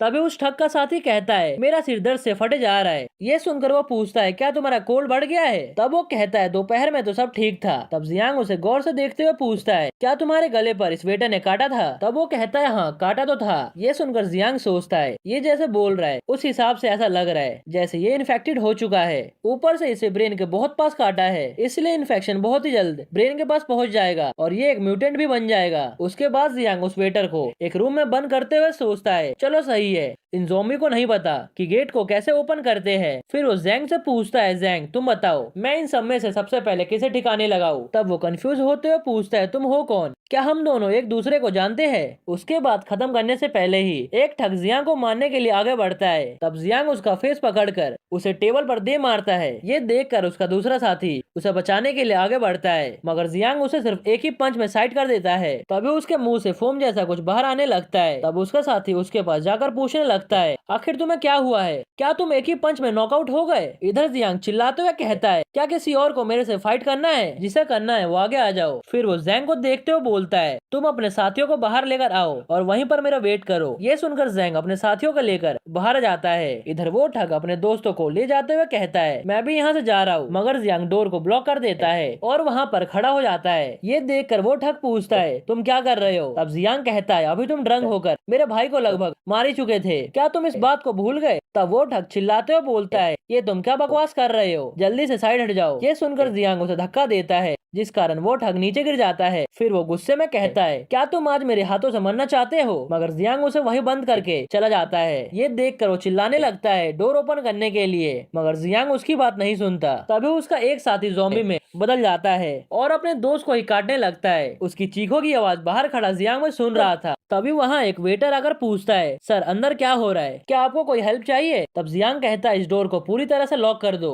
और जल्दी से हॉस्पिटल कॉल करके बताओ, यहाँ पर कुछ रेबीज फ्लू के पेशेंट है। ये सुनकर वो आदमी शॉक्ड होते हुए पूछता है, रेबीज फ्लू? तब जियांग कहता है, जो मैंने कहा वो जल्दी से करो। ये सुनकर वो वेटर उस डोर को लॉक करने लगता है। इधर जियांग जैंग और उसके दोस्तों को लेकर जाने लगता है बाहर की तरफ। इधर वो वेटर अपने कलीग से कह रहा होता है, अंदर से बहुत आवाज आ रही है, तब उसका कलीग पूछता है क्या हुआ। तब वो कहता है गेस्ट ने कहा है अंदर रेबीज फ्लू के पेशेंट है। तब वो कलीग पूछता है क्या ऐसा भी होता है। ये सुनकर वो कहता है जल्दी चलो सिक्योरिटी फोटोज को चेक करते हैं। ये कहकर वो दोनों वहाँ से भागते हुए जाने लगते हैं। फिर वो सिक्योरिटी रूम में जाकर वहाँ का नजारा देखकर दंग रह जाते हैं। वो लोग देखते हैं उस रूम में सभी ज़ॉम्बीज में बदल चुके हैं और एक दूसरे को ही काटे जा रहे हैं। ये नजारा देखकर वो जल्दी से पुलिस को कॉल करने लगते हैं। दूसरी तरफ जियांग जैंग और उसके साथियों को कहता है जल्दी चलो यहाँ से, ये जगह अब सेफ नहीं है। ये कहकर वो उन्हें कार में बैठा कर ले जाने लगता है। तब जैंग उसे थैंक्स कहता है उनकी जान बचाने के लिए। तब वो कहता है आखिर तुम हो कौन। तब जियांग कहता है अभी तुम्हें जानने की जरूरत नहीं है, मुझे किसी ने ये सब करने को कहा है। तभी उसका एक साथी जियांग से पूछता है क्या ये रेबीज फ्लू सही में होता है, क्योंकि मुझे इंटरनेट पे ऐसा कुछ नहीं मिला। तब जियांग उससे पूछता है क्या जो भी वहाँ पर हुआ था क्या वो एक सपना था। तब दूसरा पूछता है क्या इसका कोई मेडिकल ट्रीटमेंट है जिससे ठीक हो सकता है। तब जियांग कहता है ये डिजास्टर कभी खत्म नहीं होने वाला, बल्कि ये और बेकार होता जाएगा। तुम लोगों को अभी नहीं पता मगर एपोकलिप्स बहुत पहले स्टार्ट हो चुका है। तभी वो सभी रोड पर देखते हैं कुछ ज़ॉम्बीज़ इंसानों को काट रहे हैं। ये देखकर वो सभी कहते हैं क्या ये भी रेबीज फ्लू है। तब जियांग उन्हें बताता है अभी तो ये ज़ॉम्बी अटैक कुछ ही एरिया में फैला है, अभी मेजर पॉपुलेशन को इसके बारे में नहीं पता। कुछ टाइम में ये सिचुएशन आउट ऑफ कंट्रोल हो जाएगा। अगर तुम सब सर्वाइव करना चाहते हो तो आज से तुम लोगों को मेरी बात सुननी होगी। ये सुनकर वो सभी हाँ में जवाब देते हैं। तभी जियांग देखता है उसका मिशन कंप्लीट हो चुका है, जैंग को ढूंढने वाला, जिससे उसे +20 पॉइंट्स मिलते हैं। ये देखकर वो सोचता है चलो ये भी कंप्लीट हो गया। अब मैं देखता हूँ सिस्टम में और कौन सा न्यू बॉक्स ऐड हुआ है। फिर वो देखता है एपोकलिप्स फार्मर बॉक्स अभी भी स्क्रीन पर शो हो रहा है। उसे लगता है अब उसे रिफ्रेश करने की जरूरत है, नहीं तो उसे परचेज करना ही पड़ेगा। फिर वो सोचता है मगर ये सभी बॉक्सेस काफी सस्ते हैं, ऊपर से काम के नहीं लग रहे। एक बार मैं अपने विला में पहुंच जाऊँ उसके बाद मैं इसे अनलॉक करता हूँ। फिर वो देखता है उसके सामने एक और ट्रिकी प्रॉब्लम आ चुका है। लास्ट टाइम जैंग के दोस्तों ने ही उसे धोखा दिया था, इसके कारण उसके बहुत से साथी ज़ॉम्बी के शिकार हो गए थे। जैंग ही एक ऐसा इंसान बचा हुआ था जो अपने ग्रुप में सरवाइव कर पाया था। मगर इन सभी में से आखिर वो इंसान कौन है जिसने जैंग और उसके साथियों को धोखा दिया था और उन्हें मरवा दिया था। अब मैं कैसे पता लगाऊं। दूसरी तरफ हम जिंग को देखते हैं जो ली से फोन पर बात करते हुए पूछती है क्या वहाँ पर सब सही चल रहा है, तुम सभी सप्लाईज कब ला रहे हो जो तुमने वादा किया था। ऐसा लग रहा है मैं यहाँ पर पागल हो जाऊंगी, मुझे स्टोर अकेले जाने में बहुत डर लग रहा है। तब वो कहता है कुछ टाइम में ही मैं वहाँ पर आ रहा हूँ अपना काम खत्म करके।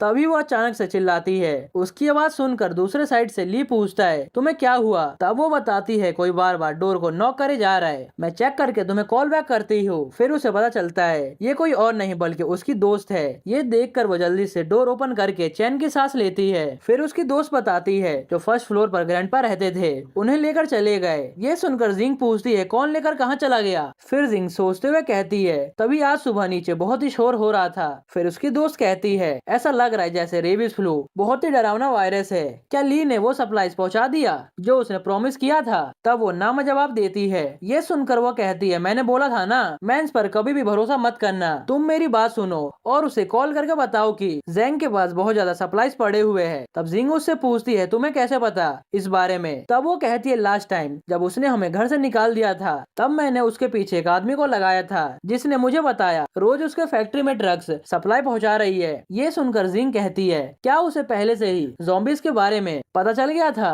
तब उसकी दोस्त कहती है तुम मेरी बात मानो और ली को कॉल करके इसके बारे में बताओ, हो सकता है ली हमें कुछ कट दे दे उन सप्लाईज में से और शायद कुछ पैसे भी। दूसरी तरफ जियांग उन सभी को लेकर अपने विला के पास पहुंच जाता है जहां जैंग उसे देखते हुए कहता है ये तो एक महल की तरह दिख रहा है। तब जियांग खुश होते हुए कहता है हर किसी का फर्स्ट रिएक्शन यही होता है। तभी वहाँ पर ग्रैंडपा और लिली आते हैं जो उससे पूछते हैं जियांग तुम वापस आ गए। तब जियांग कहता है तुम सब मेरी चिंता मत करो और हाँ लिली और ग्रैंडपा मैं आप लोगों को न्यू मेंबर से मिलवाने वाला हूँ, ये जैंग है और बाकी सब उसके क्लासमेट है जो हमारे न्यू टीम मेंबर्स बनने वाले हैं। फिर वो जैंग से कहता है जैंग ये दोनों लिली और ग्रैंडपा है। उन्हें देखकर लिली कहती है अगर तुम लोगों को जियांग ने चूज किया है तो तुम्हारा वेलकम है। फिर जियांग ग्रैंडपा को कहता है इन लोगों को लेकर जाइए और सभी जगह को दिखा दीजिए और इन्हें हमारे रूल और रेगुलेशन के बारे में जरूर बता देना। तब ग्रैंडपा कहते हैं ठीक है मैं ये काम संभाल लूंगा। तब जैंग का एक मोटू साथी कहता है ऐसा क्यों लग रहा है जैसे मैं नॉर्थन म्यांमार में पहुंच चुका हूँ। तभी एक बंदा कहता है क्या तुम हमें कुछ वेपन दे सकते हो ताकि हम भी तुम्हारी हेल्प कर सके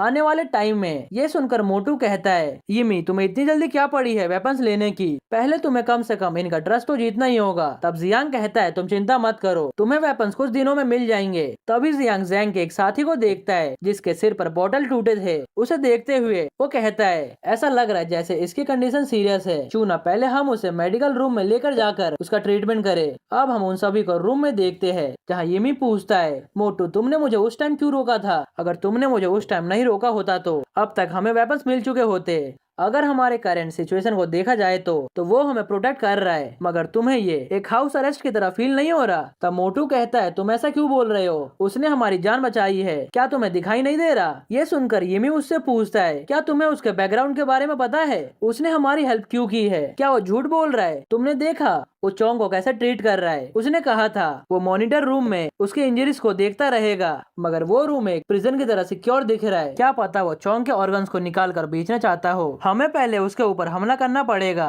तब मोटू कहता है, क्या पता हम गलत सोच रहे हो और हम उसे धोखा कैसे दे सकते हैं जबकि उसने हमारी जान बचाई है। तब वो कहता है, मैं दुनिया को धोखा दे सकता हूँ, इससे पहले कि दुनिया मुझे धोखा दे। हम चाहे तो इस महल के ऊपर कब्जा कर सकते हैं। अगर देखा जाए तो उस जियांग के अलावा यहाँ एक लड़की है और एक बुड्ढा है जिसके ऊपर हम हमला करके आराम से इस महल पर कब्जा कर सकते हैं। और वो लड़की भी काफी क्यूट दिखती है। उसकी ये बातें सुनकर जैंग और मोटू उसे हैरानी से देखने लगते हैं। तब वो कहता है, अरे अरे मैं तो सिर्फ मजाक कर रहा था, तुमने तो मुझे सीरियसली ले लिया। तब मोटू कहता है, हाँ सही कहा, अगर वो हमारे ऑर्गन चाहता है तब वो हमें ऑलरेडी रूम में कैद कर चुका होता, उसके पास तो गन्स भी है। ये कहकर वो दोनों वहाँ से जाने लगते हैं। उन्हें जाते हुए देख कर येमी सोचता है, तुम्हारे साथ मैं इस प्लान को अंजाम नहीं दे सकता, एक बार मेरे इस प्लान को पूरा होने दो, उसके बाद देखना कैसे तुम दोनों मेरे गुलाम बन के रहोगे पूरे जीवन के लिए। अब हम जियांग को सोफा पर बैठे हुए देखते हैं। तभी वहाँ पर ग्रैंडपा और लिली आते हैं। तब ग्रैंडपा बताते हैं कि जैंग और उसके सभी साथी अपने अपने रूम्स में सेटल हो चुके हैं और जो उनमें से बहुत सीरियसली इंजर्ड था उसका नाम चैनचोंग है, वो अभी मेडिकल रूम में लेटा हुआ है और जैसा तुमने कहा था उसके सारे रूम्स और विंडो को हमने ब्लॉक कर दिया है। ये सुनकर जियांग दोनों को थैंक्स बोलता है और उन दोनों को रेस्ट करने के लिए बोलता है क्योंकि क्या जाने कल क्या होगा। तभी अचानक से वो उन्हें बोलता है, चोंग पर तो हम नजर रख ही रहे हैं, साथ ही में जैंग के दो साथियों पर भी नजर रखना।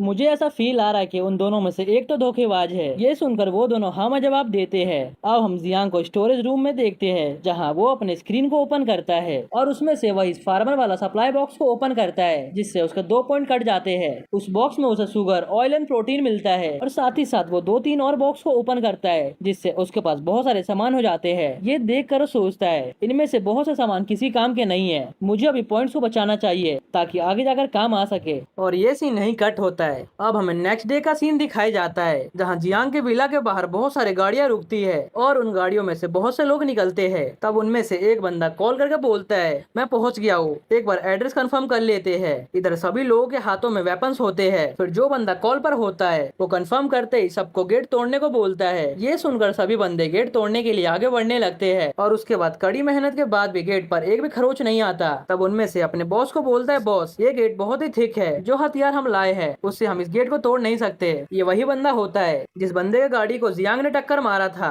उसकी बातें सुनकर वो बंदा गुस्सा होते हुए कहता है, डैम इट, इतना मोटा डोर कौन यूज करता है, वो भी एक नॉर्मल हाउस के लिए। फिर वो अपने साथियों को बोलता है गन्स को निकालने के लिए। ये सुनकर वो बंदे अपने गाड़ियों से एक पेटी निकालते हैं जिसमें बहुत सारे हथियार होते हैं। तभी उनमें से बहुत से लोग बॉटल्स को निकालते हैं जो कि मौली होता है और फिर वो सब एक एक करके मौली को घर के अंदर फेंकने लगते हैं जिससे पूरे घर में आग लग जाता है। इधर जैसे ही उन्हें पता चलता है कि घर में आग लग चुका है तब लिली और जैंग के सभी साथी पानी लेकर आते हैं आग को बुझाने के लिए। फिर इधर जियांग और ग्रैंडपा फुल स्वैग में राइफल लेकर निकलते हैं। फिर जियांग बोलता है, देखे तो जरा कौन हमसे पंगा लेना चाहता है। फिर वो टावर पर चढ़कर देखते हैं। तब ग्रैंडपा बोलते हैं, इनमें से इनका बॉस देखा देखा सा लग रहा है और वो गाड़ी भी देखी सी लग रही है। फिर उन्हें याद आता है, ये तो वही है जो हमें उस दिन रोड एक्सीडेंट में मिला था। तभी बाहर खड़े बंदों में से एक की नजर टावर पर जाती है। तब वो अपने बॉस से बोलता है, बॉस वो देखो, वो हमें ऊपर से देख रहे हैं। ये देखकर उनका बॉस चिल्लाते हुए कहता है, हाँ ये वही है। फिर वो चिल्लाते हुए कहता है, वही छोटे चूहा नीचे आ, नहीं तो मैं तेरे पूरे घर को जला दूंगा। तब जियांग शांत होते हुए फुल स्वैग में कहता है, तुम्हारे पास 5 मिनट है, अपने बंदों को लेकर यहाँ से दफा हो जाओ, नहीं तो। ये सुनकर वो बंदे गुस्से में कहते हैं, हाँ तूने क्या कहा, तुझे पता भी है हमारे बॉस कौन है। तब उनमें से एक कहता है, टाइम वेस्ट करना बंद करो और बहुत सारे मौली निकालो ताकि हम इसके पूरे घर को जला कर राख कर दे। तभी जियांग के स्क्रीन पर एक टास्क आता है कि उसके बेस पर अटैक हो चुका है और जल्द से जल्द अपने एनिमीज को एलिमिनेट करो, इससे तुम्हें 10 पॉइंट्स मिलेंगे। तब ग्रैंडपा बोलते हैं जियांग अब हम क्या करें, क्या पहले हम एक वार्निंग दे दे उन्हें। तब जियांग बोलता है वार्निंग, ये क्या होता है, ये बंदे साफ साफ गैंगस्टर है, हमें इन्हें कैसे भी करके खत्म करना होगा, इन्हें फर्क भी नहीं पड़ेगा अगर हम इस घर में जलकर मर भी जाए तो, और अगर हम आज इन्हें जिंदा छोड़ देंगे तो आगे चलकर ये बहुत सारे इनोसेंट लोगों को परेशान करेंगे। फिर जियांग फायर करता है जिससे एक बंदे का हाथ उड़ जाता है, तब वो बंदा दर्द से चिल्लाने लगता है। इधर जियांग बोलता है डैम इट, मैंने शॉट को मिस कर दिया, लगता है शांति भरी लाइफ जीने के कारण मेरे सभी स्किल्स खत्म हो रहे हैं। इधर वो बंदे चिल्लाते हुए कहते हैं इनके पास तो गन्स है और राइफल्स भी, हमें जल्दी से यहाँ से भागना होगा। इधर जियांग फुल शूटिंग मोड में होता है, फिर वो बोलता है अगर स्टार्ट किया तो खत्म करना ही होगा। तभी वो उनमें से बहुत से बंदों को शूट करता है और जो बंदे बचे होते हैं वो सब गाड़ी में बैठ जाते हैं और अपने ड्राइवर को बोलते हैं ड्राइव करो जल्दी के जल्दी। तब ग्रैंडपा उन्हें देखकर बोलते हैं ये सब तो कार से बचकर भागना चाहते हैं। तब जियांग बोलता है टेंशन मत लो, इसी कारण मैंने ऑटोमेटिक राइफल्स को चूज किया था। फिर जियांग उन बंदों के कार पर गोलियों की बारिश कर देता है। ये देखकर ग्रैंडपा कहते हैं जैसे ये बंदा शूटिंग कर रहा है, ऐसे लग रहा है ये एक प्रो है, जब मैं आर्मी में सर्विस दे रहा था तब भी मैं इतना अच्छा नहीं था। फिर हम थोड़ी देर बाद देखते हैं जियांग ने वहाँ सभी बंदों को मार दिया होता है, उस कार में बैठे बंदों को भी खत्म कर दिया होता है। फिर जियांग वहाँ से जाते हुए ग्रैंडपा से कहता है जैंग और उसके साथियों को बुलाकर इस मैच को साफ करवा दो। फिर वो थोड़ी देर रुक कर बोलता है वेट अ मिनट, अभी तो ज़ॉम्बी अटैक स्टार्ट हुआ है तो क्यों ना मैं इन्हें ज़ॉम्बी म्यूटेंट बनने दूं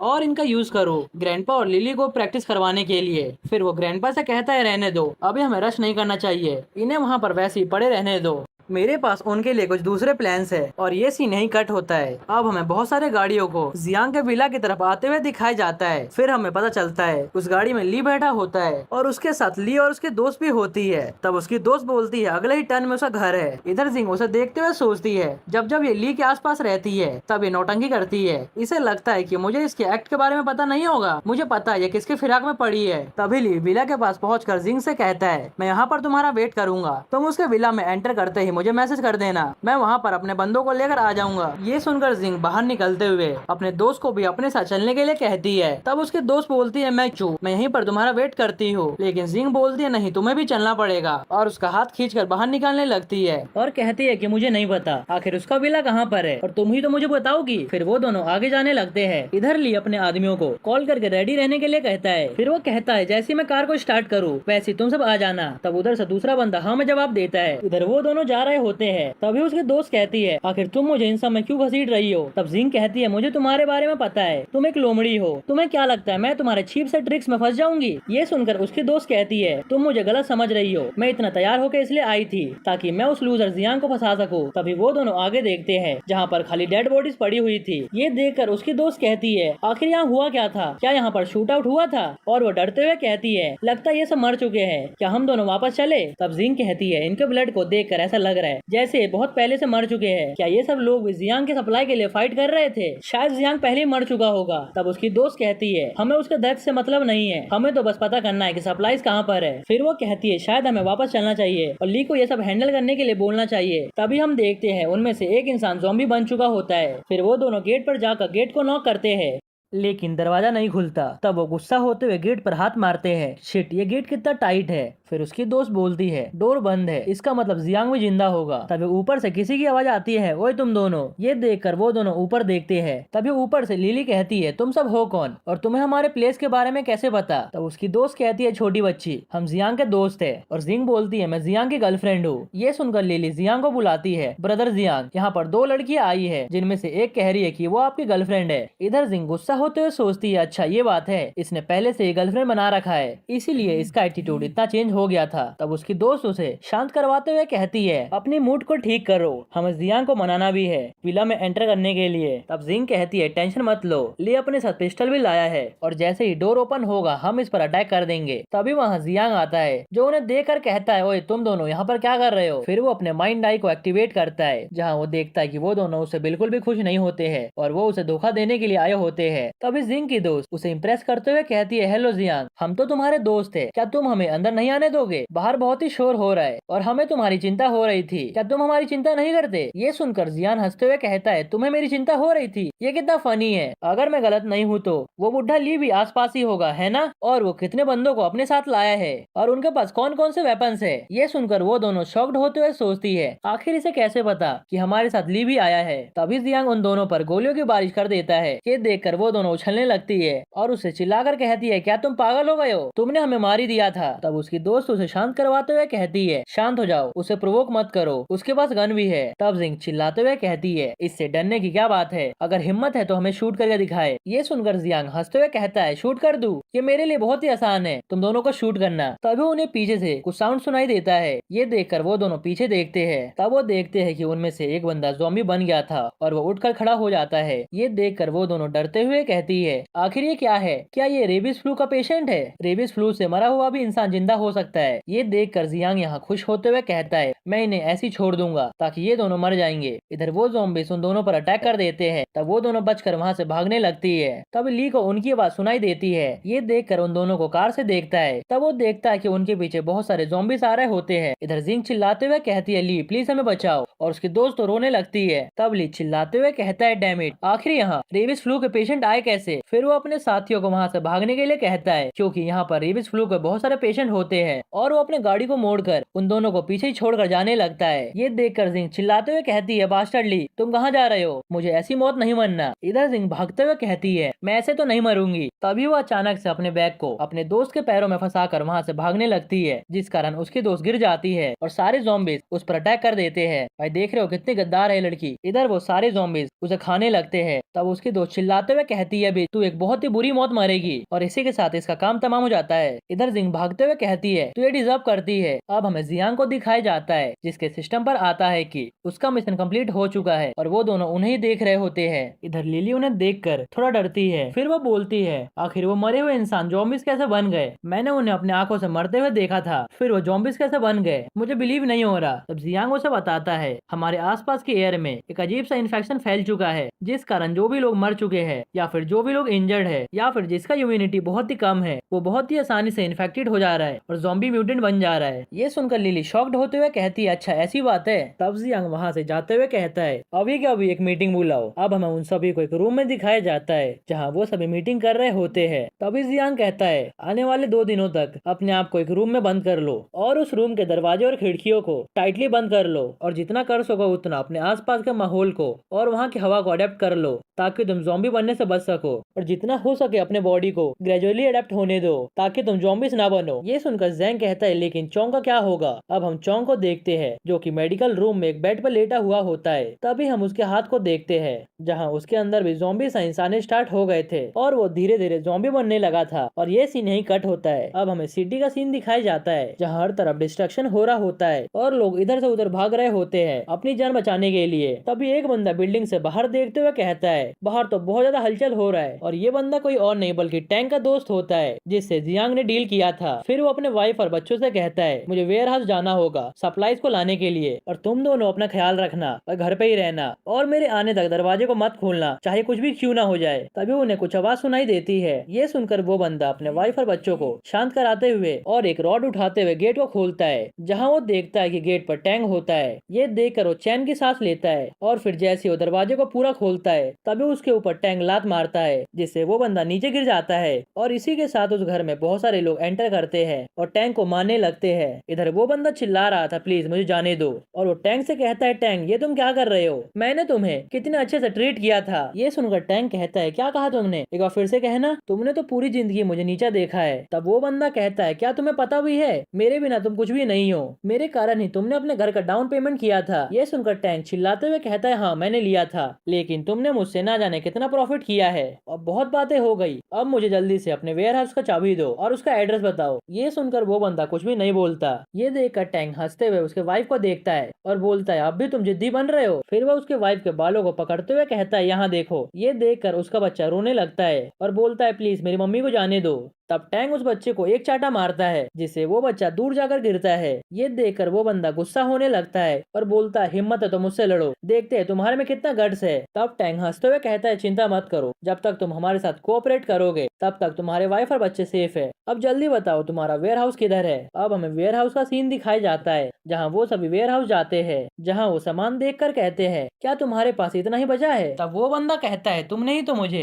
बड़े क्लाइंट्स ला कर दिए थे जिस कारण मैंने अपना पूरा सामान उसे बेच दिया, इवन मैंने एक्सपायरी माल भी उसे बेच दिया था। ये सुनकर टैंक सोचता अच्छा वो जियांग। फिर वो हंसते हुए कहता है अगर हम जियांग का सप्लाईज पर कब्जा कर लेंगे तो हमारे पास बहुत सारे सप्लाईज आ जाएंगे जिससे हम पूरी लाइफ आराम से जी सकते हैं। तब वो बंदा कहता है मैं तुम्हें एडवाइस देता हूँ कि तुम उससे दूर रहो, क्योंकि जब मैं उसके वेयर हाउस सामान पहुँचाने गया था तब मैंने उसके हाथ में गन्स देखे थे। मुझे लगता है उसने पहले ही माहौल को भाप लिया था कि ज़ॉम्बी अटैक होने वाला है। ये सुनकर टैंक कहता है ये तो तुम्हारी दिक्कत है, तुम्हें उसे डील करना है। तब वो बंदा कहता है तुम्हारा इससे क्या मतलब। तब टैंक कहता है तुम्हें जियांग का सप्लाई लाकर हमें देना होगा और इसके बदले तुम्हारी वाइफ और बच्चे दोनों सेफ रहेंगे। ये एक अच्छा ट्रेड है, तुम्हें क्या लगता है। ये सुनकर उस बंदे को बहुत गुस्सा आता है। अब हमें जियांग के विला का सीन दिखाया जाता है जहाँ पर बहुत तेज चिल्लाने की आवाज आ रही थी। फिर हम जियांग, जैंग और उसके बाकी के दोस्तों को देखते हैं जहाँ वो सब चोंग को देख रहे होते हैं, क्योंकि चोंग अब ज़ॉम्बी बन चुका होता है। उन्होंने उसे बांध कर रखा होता है जहाँ वो बस चिल्लाए जा रहा था। ये सब देखकर जैंग को बहुत बुरा लगता है। तभी उनमें से जैंग का एक साथी कहता है इसे मार दो।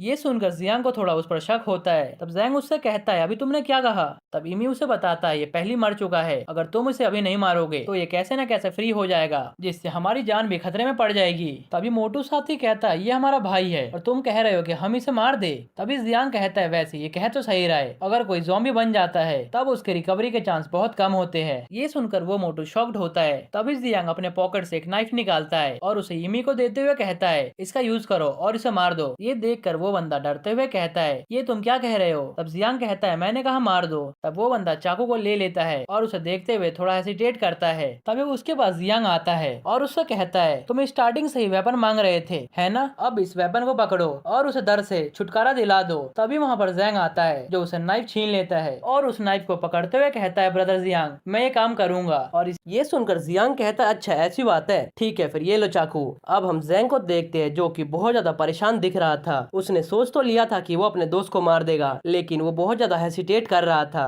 तभी जियांग उसके चाकू को पकड़ते हुए कहता है क्या तुमने अपना मन बना लिया, क्योंकि जब तुम एक बार कर दोगे तो तुम एक खूनी बन जाओगे और क्या होगा जो अभी मैंने कहा कि ये बंदा ज़ॉम्बी बन जाएगा और ना ही कभी इंसान बनेगा, ये सब झूठ हो। ये सुनकर जियांग कहता है ब्रदर मैं आप पर ट्रस्ट करता हूँ इसलिए मैं ये काम करने को तैयार हूँ। ये सुनकर जियांग हंसते हुए कहता है ठीक है। अब हम जैंग को देखते हैं जो चाकू लेकर अपने दोस्त के पास जाता है उसे मारने के लिए। वो उसे मारना तो नहीं चाहता था लेकिन फिर भी उसे मारना पड़ता है। उसके आंखों में आंसू होते हैं लेकिन फिर भी वो अपने चाकू को आगे बढ़ाता है। लेकिन तभी वहाँ पर जियांग आता है जो उसके हाथ को पकड़ लेता है। ये देखकर जैंग बोलता है ब्रदर क्या हुआ। तब जियांग अपने स्क्रीन को ओपन करते हुए कहता है तुम सब बाहर जाओ, ये एक स्पेशल केस है इसलिए मुझे इसका बहुत सा काम है। अब हम जियांग को देखते हैं जो कि ज़ॉम्बी के पास जाते हुए कहता है तुम्हारा नाम चैनचोंग है ना, मेरे पास तुम्हारे लिए एक बहुत ही इंपॉर्टेंट टास्क है। और ये सीन यहीं कट होता है। अब हमें शहर का सीन दिखाया जाता है जहाँ पर एक गाड़ी बहुत ही तेजी में चल रही होती है। तभी उसका एक्सीडेंट हो जाता है और उसमें से टैंक का वही दोस्त निकलता है जिसके वाइफ और बच्चों को उसने किडनैप करके रखा था और उसने उसे जियांग के पास जाकर उसके सप्लाई को लाने को बोला था। तब वो बंदा कार से निकलते हुए कहता है शिट क्या बेकार लक है मेरा, लेकिन चलो सही है मैं ऑलमोस्ट पहुंच ही चुका हूँ। तभी हम देखते हैं कि पीछे से एक ज़ॉम्बी उसके हाथ पर काट लेता है। ये देखकर वो बंदा बहुत ज्यादा पैनिक करता है और फिर वो भागते हुए अपने कार से एक डंडा निकालता है और फिर उस ज़ॉम्बी को मार देता है। फिर वो जियांग के विला की तरफ बढ़ते हुए सोचता है चलो ऑलमोस्ट मैं पहुंच ही चुका हूँ और ये टाइम अभी घूमने का नहीं है। अब हमें जियांग और उसके बाकी के साथियों को दिखाया जाता है जहाँ वो सब फुल तैयार होकर ज़ॉम्बीज को मारने के लिए बाहर निकले थे। तभी लिली उससे बोलती है ब्रदर ये जो आपने कपड़े पहनाए हैं बहुत ही अनकंफर्टेबल है और ऊपर से बहुत ही भारी है। तब जियांग कहता है ज़ॉम्बी किसी को देखकर उस पर हमला नहीं करता, ज़ॉम्बी के पावर लेवल बहुत ज्यादा है और तुम फिलहाल में बहुत ही कमजोर हो, इसलिए मैंने तुम्हें प्रोटेक्टिव गियर पहनने को दिया है ताकि तुम ज़ॉम्बी से बच सको और जब तुम्हें अच्छे से एक्सपीरियंस हो जाएगा तब तुम इस प्रोटेक्टिव गियर को निकाल सकती हो। फिर हम देखते हैं कि जियांग और उसके साथी एक साइड होते हैं और ज़ॉम्बी दूसरे साइड। तब जियांग उस ज़ॉम्बी को देखते हुए कहता है सब तैयार हो जाओ, हम ज़ॉम्बी के रेंज में आ ही चुके हैं। ये सब सुनकर उसके साथी हाँ में जवाब देते हैं। तभी हम देखते हैं कि उस ज़ॉम्बी ने उनकी आवाज सुन ली थी और वो उन सब पर अटैक कर देता है। ये देखकर जियांग चिल्लाते हुए कहता है, मेरी बात याद रखना जो मैंने तुम्हें सिखाई थी, सबको एक दूसरे का ख्याल रखना है। तभी वो ज़ॉम्बी जियांग पर अटैक करता है जिसे जियांग बड़ी आसानी से डॉज कर देता है। फिर जियांग कहता है, मैंने बोला था ज़ॉम्बी को कैसे मारना है, या तो तुम्हें उसके सिर पर मारना होगा या फिर उसके नेक पर। तभी हम देखते हैं कि जैंग का वो साथी जिसे हम मोटू कहते हैं वो उस ज़ॉम्बी का सामना करने के लिए आगे बढ़ता है और वो उसके सिर पर मारता है, लेकिन इससे उस ज़ॉम्बी का कुछ भी फर्क नहीं पड़ता और वो ज़ॉम्बी उस मोटू पर अटैक कर देता है। ये देखकर मोटू चिल्लाने लगता है, प्लीज मेरी हेल्प करो। ये देखकर जियांग हंसते हुए कहता है, परफेक्ट, ये बहुत ही बढ़िया डिफेंस है। फिर वह बोलता है, जैंग तुम्हारी बारी आ गई है, तुम्हारा दोस्त तुम्हारी हेल्प चाहता है। तभी हम जैंग को देखते हैं जो कि आगे बढ़ते हुए ज़ॉम्बी के गले पर खींच के मारता है, जिससे वो ज़ॉम्बी वहीं पर चिट पड़ जाता है और फिर सभी मिलकर उस ज़ॉम्बी को मारने लगते हैं। ये देखकर जियांग खुश होता है कि चलो सब बढ़िया ट्रेनिंग कर रहे हैं। तभी हम देखते हैं कि जियांग के पीछे एक ज़ॉम्बी आ रहा होता है, लेकिन जियांग तो उन्हें देखने में बिजी था। फिर जैंग जियांग को जैसी थैंक्स के लिए पीछे मुड़ता है तभी वो चिल्लाकर बोलता है कि ब्रदर आपके पीछे देखो एक ज़ॉम्बी है। लेकिन हम देखते हैं कि जियांग उस ज़ॉम्बी को बड़ी आसानी से पकड़ लेता है और उसे कहता है कि तुम्हें याद है मैंने क्या बोला था, अपना गार्ड बिल्कुल भी डाउन मत करना, चाहे कुछ भी क्यों ना हो जाए, और अपने सराउंडिंग को हमेशा ऑब्जर्व करते रहना। ये देखकर वहाँ खड़े सभी लोग शॉक्ड होते हैं। अब हम उसी बंदे को देखते हैं जो कि जियांग के विला तक पहुँच गया था और वो उसकी दीवारों को झांकते हुए कहता है, यहाँ तो पहले से बहुत सारे ज़ॉम्बीज है, कहीं ये जियांग पहले ही मर तो नहीं गया। तभी उसे जियांग और उसके साथियों की आवाज आती है। ये सुनकर वो समझ जाता है ये तो जियांग की आवाज है और फिर वो एक गाड़ी की तरफ बढ़ने लगता है और गाड़ी के पीछे छुप कर देखता है कि जियांग और उसके साथी ज़ॉम्बीज को मार रही है। ये देखकर वो थोड़ा शॉक्ड होता है। अब हम देखते हैं कि वो बंदा जिस गाड़ी के पीछे छुपा हुआ था उसके नीचे ही एक ज़ॉम्बी होता है। तभी वो ज़ॉम्बी बाहर निकलता है उस आदमी पर अटैक करने के लिए और ये ज़ॉम्बी कोई और नहीं बल्कि जिंग की वही दोस्त होती है जिसे उसने धोखा दे दिया था। ये देखकर वो बंदा चिल्लाने लगता है। वो ज़ॉम्बी उसे काटने वाला होता है तभी वहाँ पर जियांग आकर उस ज़ॉम्बी के सिर को खोल देता है। ये देखकर वो बंदा चैन के सांस लेता है। तब जियांग उससे पूछता है, सैंगचे तुम यहाँ पर क्या कर रहे हो? तब वो डरते हुए कहता है, ब्रदर मुझे बिलीव नहीं हो रहा कि मैं अभी भी अलाइव हूँ और आपको देख रहा हूँ। तभी जियांग की नजर उसके हाथ पर जाती है जहाँ ज़ॉम्बी ने काट लिया था। ये देखकर वो उसके सिर पर गन रखते हुए कहता है, तुम्हें ज़ॉम्बी ने काट लिया है। तब वो बंदा चिल्लाते हुए कहता है, ब्रदर प्लीज मुझे शूट मत करो, मुझे आपसे कुछ कहना है। ये सुनकर जियांग कहता है, जो बोलना है जल्दी बोलो और मेरे पास बिल्कुल भी मत आना। तब सैंगचे बोलता है, ब्रदर मैं पहले ही इन्फेक्टेड हो चुका हूँ और मैं कुछ ही देर में ज़ॉम्बी बन जाऊंगा, लेकिन एक ज़ॉम्बी बनने से पहले मैं आपसे एक रिक्वेस्ट करना चाहता हूँ। उस बास्टर्ड टैंक ने मेरी फैमिली को किडनैप कर लिया है और वो उन्हें यूज कर रहा है मुझे ब्लैकमेल करने के लिए ताकि मैं तुम्हारे सारे रिसोर्सेज को लेकर आ सकूं। फिर वो बोलता है, ब्रदर मुझे पता है मैं एक बढ़िया इंसान नहीं हूँ, लेकिन मुझे नहीं लगता कि मैंने ऐसा कभी घटिया काम किया है। उस टैंक ने मेरे वाइफ और चाइल्ड को किडनैप किया है, लेकिन वो दोनों इनोसेंट है। वो जानवर मेरी वाइफ और चाइल्ड को स्पेयर नहीं करेगा और वो दरिंदा टैंक उन्हें मार भी देगा। ब्रदर प्लीज मेरी हेल्प करो, प्लीज मेरी फैमिली का ख्याल रखना, क्योंकि मैंने ही तो आपके सप्लाईज को इकट्ठा करने में हेल्प कराई थी।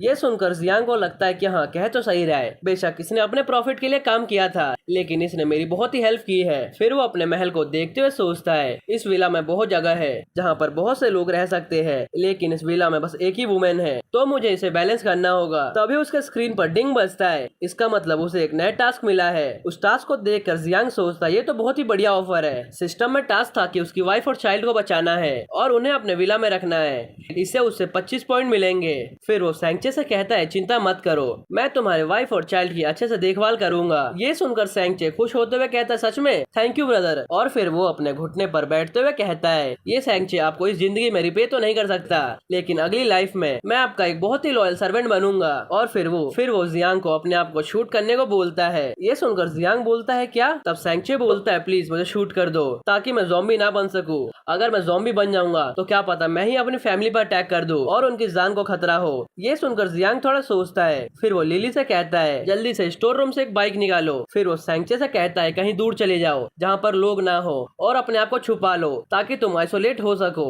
ये सुनकर सैंगचे बोलता है, क्या आप ये क्यों कर रहे हो? तब जियांग कहता है, तुम्हें पता करने की जरूरत नहीं है और तुम्हारे पास ज्यादा टाइम नहीं बचा, इसलिए जैसा मैं कह रहा हूँ वैसा ही करो। तब सैंगचे बोलता है, ठीक है ब्रदर और आपका दिल से शुक्रिया। अब हम सैंगचे को देखते हैं जो कि एक साइकिल पर बैठकर कहीं दूर जा रहा था ताकि वो अपनी वाइफ और बच्चे से दूर जा सके। हम देख सकते हैं कि उसके आंखों में अफसोस के आंसू थे और वो रोते हुए कहीं दूर जाने लगता है। अब हम जियांग और उसके साथियों को देखते हैं जहाँ वो सभी ज़ॉम्बीज़ को इकट्ठा करते हैं और उसका ढेर लगाकर उन पर पेट्रोल छिड़कने लगते हैं। फिर जियांग एक लाइटर निकालते हुए उन सभी को जला देता है। फिर वो अपने स्क्रीन को देखते हुए अपने साथियों से कहता है, अभी तुम सबके स्ट्रेंथ और एक्सपीरियंस के हिसाब से तुम सब 2 से 3 ज़ॉम्बी को मार सकते हो बिना कोई डैमेज लिए, लेकिन तुम्हें एक मिली वेपन की जरूरत पड़ेगी। लेकिन जब ज़ॉम्बीज़ तुम पर एक साथ हमला करेंगे तो तुम रेडी नहीं हो। ये सुनकर वो सब थोड़े सीरियस होते हैं। फिर जियांग जाते हुए कहता है, सबको मुझे फॉलो करो।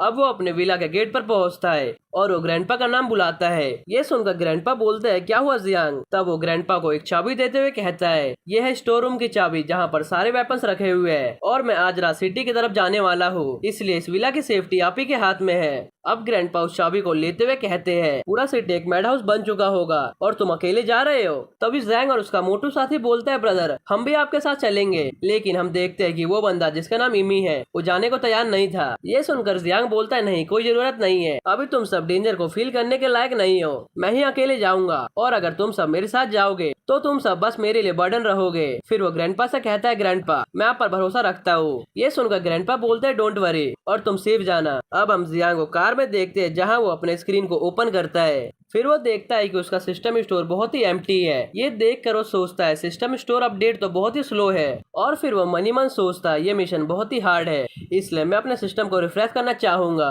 लेकिन उसे रिफ्रेश के लिए 4 पॉइंट देने पड़ते हैं। ये देखकर वो मनी मन सोचता है, मुझे अब से केयरफुल रहना पड़ेगा। फिर वो रिफ्रेश करने के बाद एक बॉक्स को ओपन करता है जहाँ उसे ब्लैक टेक सप्लाई बॉक्स मिलता है जो कि लेवल 1 का होता है और साथ ही साथ उसके 20 पॉइंट कट जाते हैं और उसके पास फिलहाल अभी 6 पॉइंट है और उस बॉक्स में उसे फिजिकल स्ट्रेंथ एनहेंसमेंट सीरम मिलता है। ये देखकर जियांग सोचता है, ओ शिट फिर से, और फिर वो सिरिंज को अपने अंदर डाल लेता है। तब हम देखते हैं कि वो सीरम उसके बॉडी पर अफेक्ट करने लगता है और वो खांसने लगता है। अब हमें दिखाई जाता है कि उसके बॉडी में एट्रीब्यूट 260% ज्यादा है नॉर्मल ह्यूमन के हिसाब से और उसके पास स्पेशल रिंग है और साथ ही साथ माइंड आई भी है। और ये सीन यहीं कट होता है। अब हमें सैंगचे के घर का सीन दिखाया जाता है जहाँ पर उसकी वाइफ और बच्चे रो रहे होते हैं। तभी उसकी वाइफ अपने बच्चे से कहती है, चिंता मत करो, तुम्हारे डैडी आने ही वाले होंगे और वो सब कुछ हैंडल कर लेंगे। और फिर वहाँ पर टैंग और उसके साथियों की एंट्री होती है। ये देखकर उसकी वाइफ डरते हुए कहती है, वट तुम सब यहाँ पर क्या कर रहे हो? तब वो उसकी वाइफ के बालों को पकड़ते हुए कहता है, क्या तुम्हें क्या लगता है हम यहाँ पर किस लिए आए हैं? ऑफ कोर्स हम यहाँ पर थोड़े मजे करने आए हैं। फिर वो दोनों मिलकर उसके वाइफ के कपड़े फाड़ने लगते हैं। और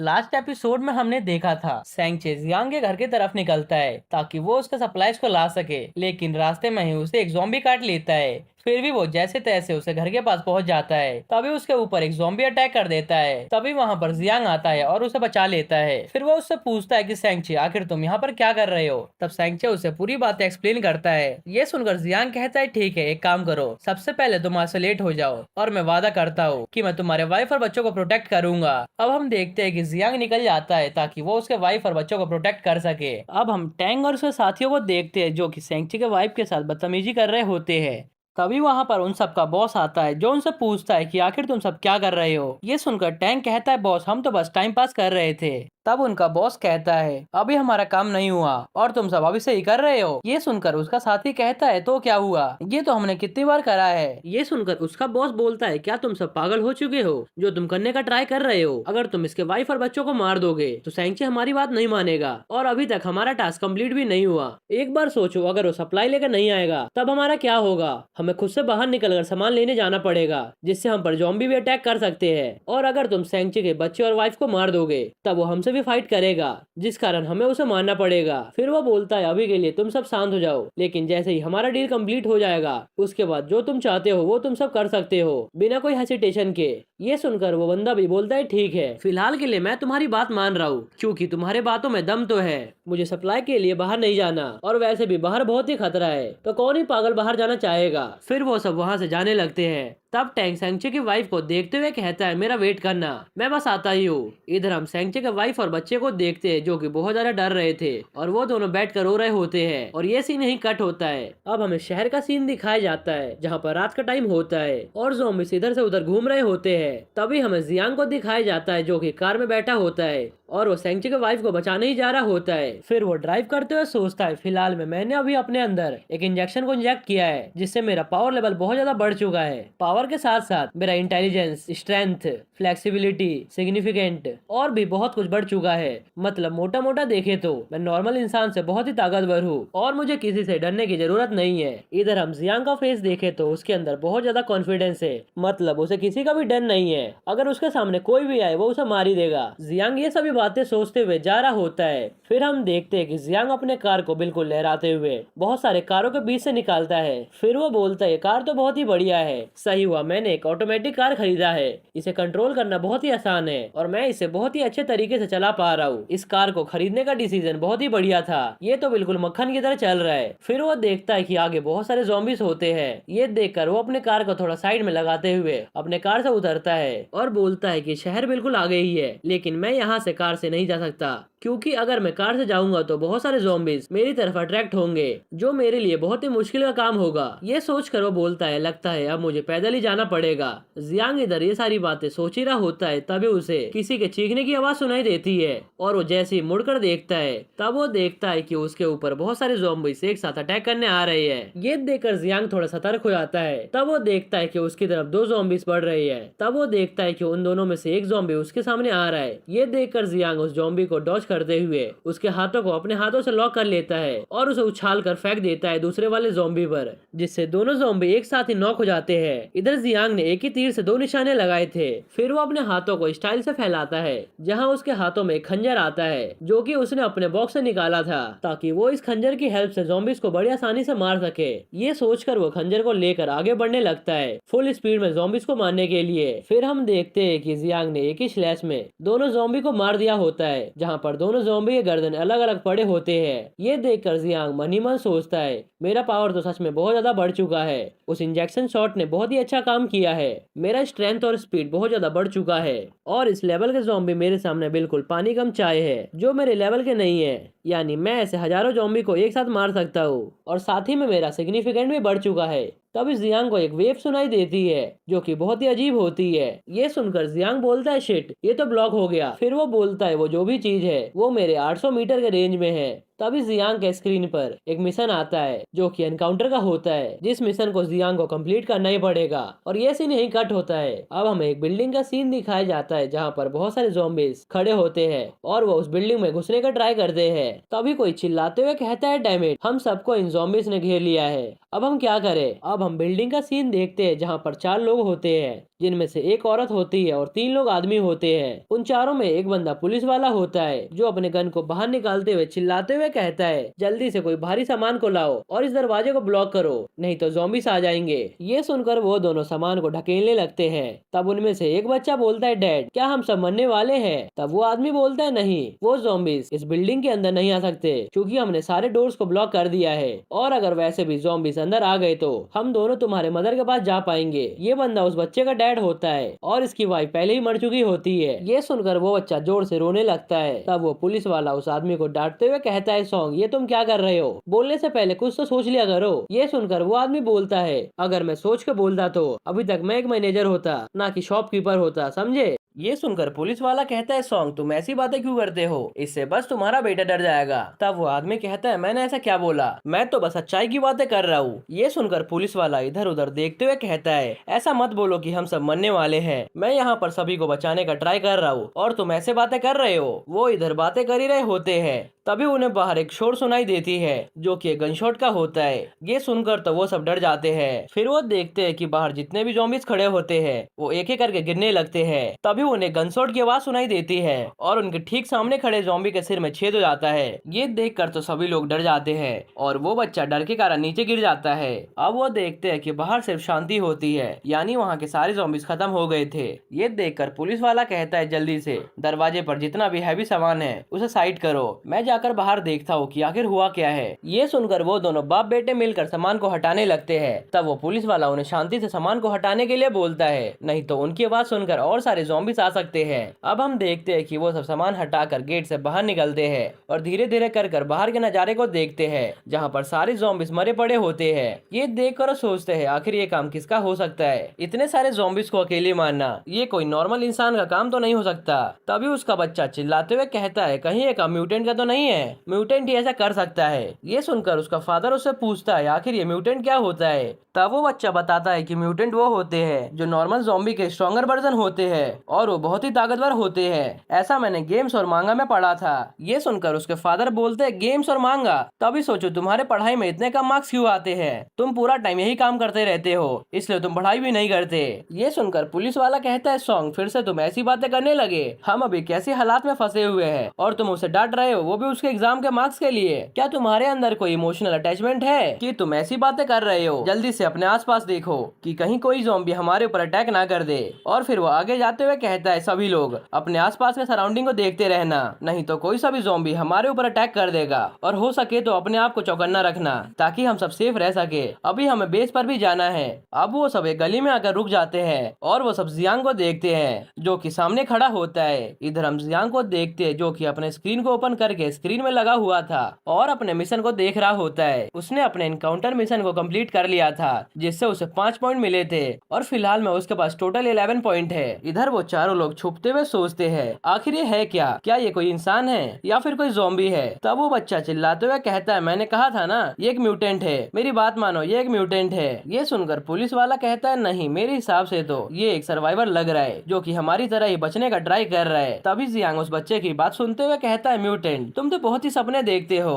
आखिर तुम गेम्स इतना क्यों खेलते हो, अभी म्यूटेंट का आने का टाइम नहीं है और म्यूटेंट बहुत ही समय बाद आएंगे। तब पुलिस वाला हंसते हुए आगे बढ़ता है और उससे कहता है, मैंने कहा था ना ये एक सर्वाइवर है। और फिर वो अपना गन निकाल कर जियांग के आगे आते हुए कहता है, मेरे पीछे ही रहना, तुम्हारे लिए अकेले घूमना बहुत ही खतरे का काम है, इसलिए हो सके तो मेरे पीछे रहना, मैं तुम्हें प्रोटेक्ट करूंगा। फिर जियांग उससे पूछता है, आखिर तुम सब हो कौन और क्या तुम सब बस 4 लोग ही हो? ये सुनकर पुलिसमैन बोलता है, फिलहाल तो हमारे ग्रुप में 4 लोग हैं और हम सब सप्लाई को ढूंढ रहे हैं, लेकिन रॉक्सिन गार्डन में बहुत सारे लोग छुपे हुए हैं और हमें भी वहीं पर जाना है। ये सुनकर जियांग बोलता है, रॉक्सिन गार्डन? मैंने सुना है उसके आसपास ही कोई मेंशन है, क्या रॉक्सिन गार्डन हमारे पास ही है? तब दूसरा बंदा बताता है, हाँ वो मेंशन आगे वाले रास्ते के सामने ही है। फिर वो बच्चे का फादर जियांग के पास जाते हुए कहता है, छोटे भाई तुम हमारे साथ ही रहो, अगर हम सब एकजुट होकर काम करेंगे तो हमारा स्ट्रेंथ बढ़ जाएगा और हमारे कैप्टन के पास गन भी है, इवन उनके पास ज़ॉम्बी से लड़ने का एक्सपीरियंस भी है, तो हम सब सेफ रह सकते हैं। ये सुनकर जियांग हंसते हुए उन्हें थैंक्स बोलता है और वो मनी मन सोचता है, देखने में तो ये लोग अच्छे लग रहे हैं, क्या मैं इनकी हेल्प कर दूं? अब हम उन सभी को बड़े ही सावधानी से जाते हुए देखते हैं और जियांग भी उन्हें कोऑपरेट कर रहा होता है। तभी वो आदमी जियांग से पूछता है, बच्चे तुम बार बार मेंशन की बात कर रहे हो, क्या तुम्हें वहाँ पर किसी इंपॉर्टेंट बंदे से मिलना है? ये सुनकर जियांग इधर उधर देखते हुए कहता है, हाँ। तब वो आदमी उससे पूछता है, क्या तुम अपनी गर्लफ्रेंड से मिलने वाले हो या फिर वो तुम्हारा कोई रिलेटिव है? फिर वो आदमी जियांग के पास जाते हुए उसके कंधे पर हाथ रखते हुए कहता है, हमारी दुनिया पूरी खत्म हो चुकी है, हमारी दुनिया पूरी खत्म हो चुकी है और जिसे भी तुम ढूंढ रहे हो वो पक्का मर चुका होगा, इसीलिए तुम्हें अपने आप को मेंटली प्रिपेयर करना चाहिए इन सभी चीजों के लिए। इधर जियांग उसकी बातों को शांति से सुने जा रहा था। तभी पुलिस वाला चिल्लाते हुए कहता है, अगर उन्हें यहाँ के गुंडों ने मारा नहीं होगा तब तो पक्का ज़ॉम्बी ने मार दिया होगा, लेकिन यहाँ के जो गुंडे हैं वो तो ज़ॉम्बी से भी खतरनाक है, वो सब एक नंबर के हैवान हैं। ये सुनकर जियांग थोड़ा कंफ्यूज होते हुए बोलता है, हैवान ये सब कौन है? तब पुलिस वाला बताता है, बहुत सारे गुंडों ने अपना एक ग्रुप बना लिया है जो कोई हैवान से कम नहीं है और वो अभी माउंट विला के एरिया में है जो कि सिटी के ईस्ट में पड़ता है। वो सब जिंदा रहने के लिए कुछ भी काम करने को तैयार है, इवन उन्होंने कितने बच्चों को मार भी दिया था और ना जाने उन्होंने कितने इंसानों को मारकर उनका सामान लूट लिया। हम एक बार उनसे टकरा भी गए थे जिससे उन्होंने हमारे बहुत सारे साथियों को मार दिया, लेकिन कैसे भी करके हम उनसे बचकर भाग आए। फिर पुलिस वाला पीछे मुड़ते हुए कहता है, चलो भी इसके बारे में बात करना बंद करो, हमें किसी भी हालात में स्ट्रॉन्ग रहना पड़ेगा ताकि हम अपने दुश्मन से लड़ सके और जैसे जैसे हमें दूसरे सर्वाइवर मिलेंगे हम उन्हें अपने टीम में ले लेंगे और उनकी हेल्प करेंगे। तभी एक ज़ॉम्बी उसके ऊपर अटैक कर देता है। ये देखकर वो बच्चा चिल्लाते हुए कहता है, देखो आपके पीछे एक जॉम्बी है। तब वो पुलिस वाला पीछे हटते हुए उस जॉम्बी के सिर में गोली मार देता है, जिस कारण वो जॉम्बी नीचे गिर जाता है। तब पुलिस वाला डरते हुए कहता है, अभी तक तो मैं मर ही गया था। इधर गनशॉट की आवाज से सारे ज़ॉम्बी उनकी तरफ अट्रैक्ट होने लगते हैं और बहुत सारे ज़ॉम्बीज उनकी तरफ ही बढ़ने लगते हैं। ये देखकर तो सभी लोग डर जाते हैं। तब पुलिस वाला परेशान होते हुए इधर उधर देखता है और सभी को शांत रहने के लिए कहता है। फिर वो एक बस को देखकर सभी को उस बस में जाने के लिए कहता है। ये देखकर सभी लोग उस बस की तरफ भागने लगते हैं। इधर जियांग उन सभी को देखकर मन ही मन सोचता है, ये सब ऐसे भाग रहे हैं जिस कारण ज़ॉम्बी और भी अट्रैक्ट उन्हीं की तरफ होंगे, लेकिन इस टाइम पर बस में छुपना एक अच्छा डिसीजन है और ये डिफेंस के लिए काफी अच्छा ऑप्शन है। मगर इसका एक घाटा भी है, अगर सारे ज़ॉम्बीज ने इस बस को पलट दिया तब तो इसे बाहर निकलना बिल्कुल नामुमकिन है और सारे के सारे लोग वहीं पे मर जाएंगे। और मैं इस हालात को देखकर इन सभी के डिसीजन को 100 में से 70 मार्क्स दूंगा। और फिर वो भी बस की तरफ भागने लगता है। इधर ज़ॉम्बी सोनी का पीछा कर रहे थे। तब पुलिस वाला जियांग को जल्दी से भागकर बस में आने के लिए कहता है और जियांग जैसे ही बस के अंदर आता है तब पुलिस वाला गेट को बंद कर देता है और वो चिल्लाते हुए कहता है, एक बार सभी सीटों को देख लेना, कहीं इसके अंदर ज़ॉम्बी ना हो। मगर ज़ॉम्बीज कहाँ मानने वाले थे, वो ज़ॉम्बीज सोनी की तरफ बढ़ने लगते हैं। ये देखकर वो बच्चा डरते हुए कहता है, यहाँ तो सारे ज़ॉम्बी जमा हो रहे हैं जिस कारण हमारे बस को दिक्कत हो जाएगी। इधर पुलिस वाला गेट को रोके हुए खड़ा था और वो बोलता है, क्या हम इतने धीरे भाग रहे थे, कितने सारे ज़ॉम्बीज हमारी तरफ अट्रैक्ट हो गए। इधर बस के बाहर बहुत सारे ज़ॉम्बीज इकट्ठा हो जाते हैं और बस के दरवाजे को तोड़ने का ट्राई करते हैं और बस का दरवाजा तो होता ही कमजोर है, जिसे एक ज़ॉम्बी ओपन ही कर लेता है। लेकिन पुलिस वाला अपनी पूरी जान लगा देता है ताकि वो उस दरवाजे को ब्लॉक कर सके। तभी वहाँ पर जियांग आता है जो कि बड़े ही तेज से उस बस के दरवाजे पे मारता है, जिस कारण बाहर खड़े सारे ज़ॉम्बीज दूर जाकर गिरते हैं। ये देखकर पुलिस वाला बहुत ज्यादा शॉक्ड होता है और वो उससे पूछता है, तुम्हारे अंदर इतना स्ट्रेंथ है? और वो मनी मन सोचता है, ये बंदा तो बहुत ही स्ट्रांग है, क्या ही पावर है इसके अंदर। तब जियांग उससे कहता है, मैं इस दरवाजे को ब्लॉक करके रखता हूँ ताकि ज़ॉम्बीज अंदर ना आ पाए। तुम सभी को इकट्ठा करो और एक बस के खिड़की को तोड़कर सभी ज़ॉम्बी से फाइट करो ताकि ज़ॉम्बीज यहाँ से जा सके। ये सुनकर पुलिस वाला हाँ में जवाब देते हुए सभी को इकट्ठा करता है और एक बस के खिड़की को तोड़ते हुए ज़ॉम्बीज को मारने लगता है। इधर ज़ॉम्बीज जैसे ही देखते हैं कि खिड़की टूट चुका है तब वो बस में एंटर करने के लिए ऊपर चढ़ने लगते हैं। तब वो सभी ज़ॉम्बीज को मारने लगते हैं एक डंडे की हेल्प से। इधर पुलिस वाला भी अपना गन लेकर तैयार था ताकि वो ज़ॉम्बी को शूट कर सके। फिर वो अपने गन के बुलेट्स को देखते हुए कहता है, ये बुलेट्स तो बहुत ही कम है और बाहर ज़ॉम्बी बहुत सारे हैं, हम इनसे फाइट कैसे करेंगे। तभी जियांग एक क्रॉसबो देते हुए कहता है, ये लो इससे फाइट करो। ये देखकर पुलिस वाला सोचता है, अभी तो इसके पास कुछ भी नहीं था तो ये क्रॉसबो कहाँ से आया। फिर वो जियांग से पूछ ही लेता है कि तुम्हारे पास ये क्रॉसबो कहाँ से आया। तब जियांग उसे क्रॉसबो देते हुए कहता है, मैंने भागते समय रास्ते में उठा लिया था। अब पुलिस वाला और वो आदमी दोनों मिलकर एक एक करके ज़ॉम्बीज को मारने लगते हैं और कुछ ही देर में सारे ज़ॉम्बीज को मार देते हैं और वो सब बस से निकलकर दूसरी तरफ जाने लगते हैं। इधर इतने सारे ज़ॉम्बीज को मरा हुआ पड़ा देखकर वो बच्चा जोश में कहता है, ये दूसरी बार है कि हम खतरे से बाहर आए हैं, ये कोई कोइंसिडेंस नहीं है बल्कि भगवान ने हमें ही चूज किया है ताकि हम इस दुनिया से ज़ॉम्बी को खत्म कर सके। तब जियांग उसकी बातों को सुनते हुए कहता है, सावधान रहो और ऐसी फालतू की बातें मत करो, नहीं तो फिर से हमारे ऊपर ज़ॉम्बीज अटैक कर देंगे और हम कुछ भी नहीं कर पाएंगे। अब हमें जियांग के विला का सीन दिखाया जाता है जहाँ पर लिली कहती है, जियांग जहाँ पर भी होगा वो सेफ होगा। अब हमें विला के अंदर का सीन दिखाया जाता है जहाँ वो सभी डिसाइड कर रहे थे आखिर कौन इस रात को विला पे नजर रखेगा। तभी इमी कहता है, मैं रखूंगा। ये सुनकर लिली और ग्रैंडपा को थोड़ा शक होता है। तभी उसका मोटू दोस्त पूछता है, वाह आज तो तुम बहुत ही उत्साहित लग रहे हो, आखिर तुम्हें क्या हुआ है। ये सुनकर इमी उस पर चिल्लाते हुए कहता है, मैं बिल्कुल भी उत्साहित नहीं हूँ, तुम्हें ही ऐसा लग रहा है, मैं तो इस विला को सेफ रखना चाहता हूँ ताकि यहाँ पर ज़ॉम्बीज ना आए। ये सुनकर मोटू बोलता है, अरे यार मैं तो बस मजाक कर रहा था, तुम इतना भड़क क्यों रहे हो। ये सब देखकर ग्रैंडपा थोड़ा परेशान होते हुए कहते हैं, ठीक है अगर इमी चाहता है कि वो यहाँ पर नजर रखे तो वो रख सकता है, इसलिए इमी को छोड़ के तुम सब रेस्ट करने जा सकते हो। फिर वो इमी से केयरफुल रहने के लिए बोलते हैं और बोलते हैं, अगर कोई दिक्कत हो तो मेरे रूम में आकर जगा सकते हो। ये सुनकर इमी बोलता है, आप चिंता मत करो, मैं सब चीज संभाल लूंगा।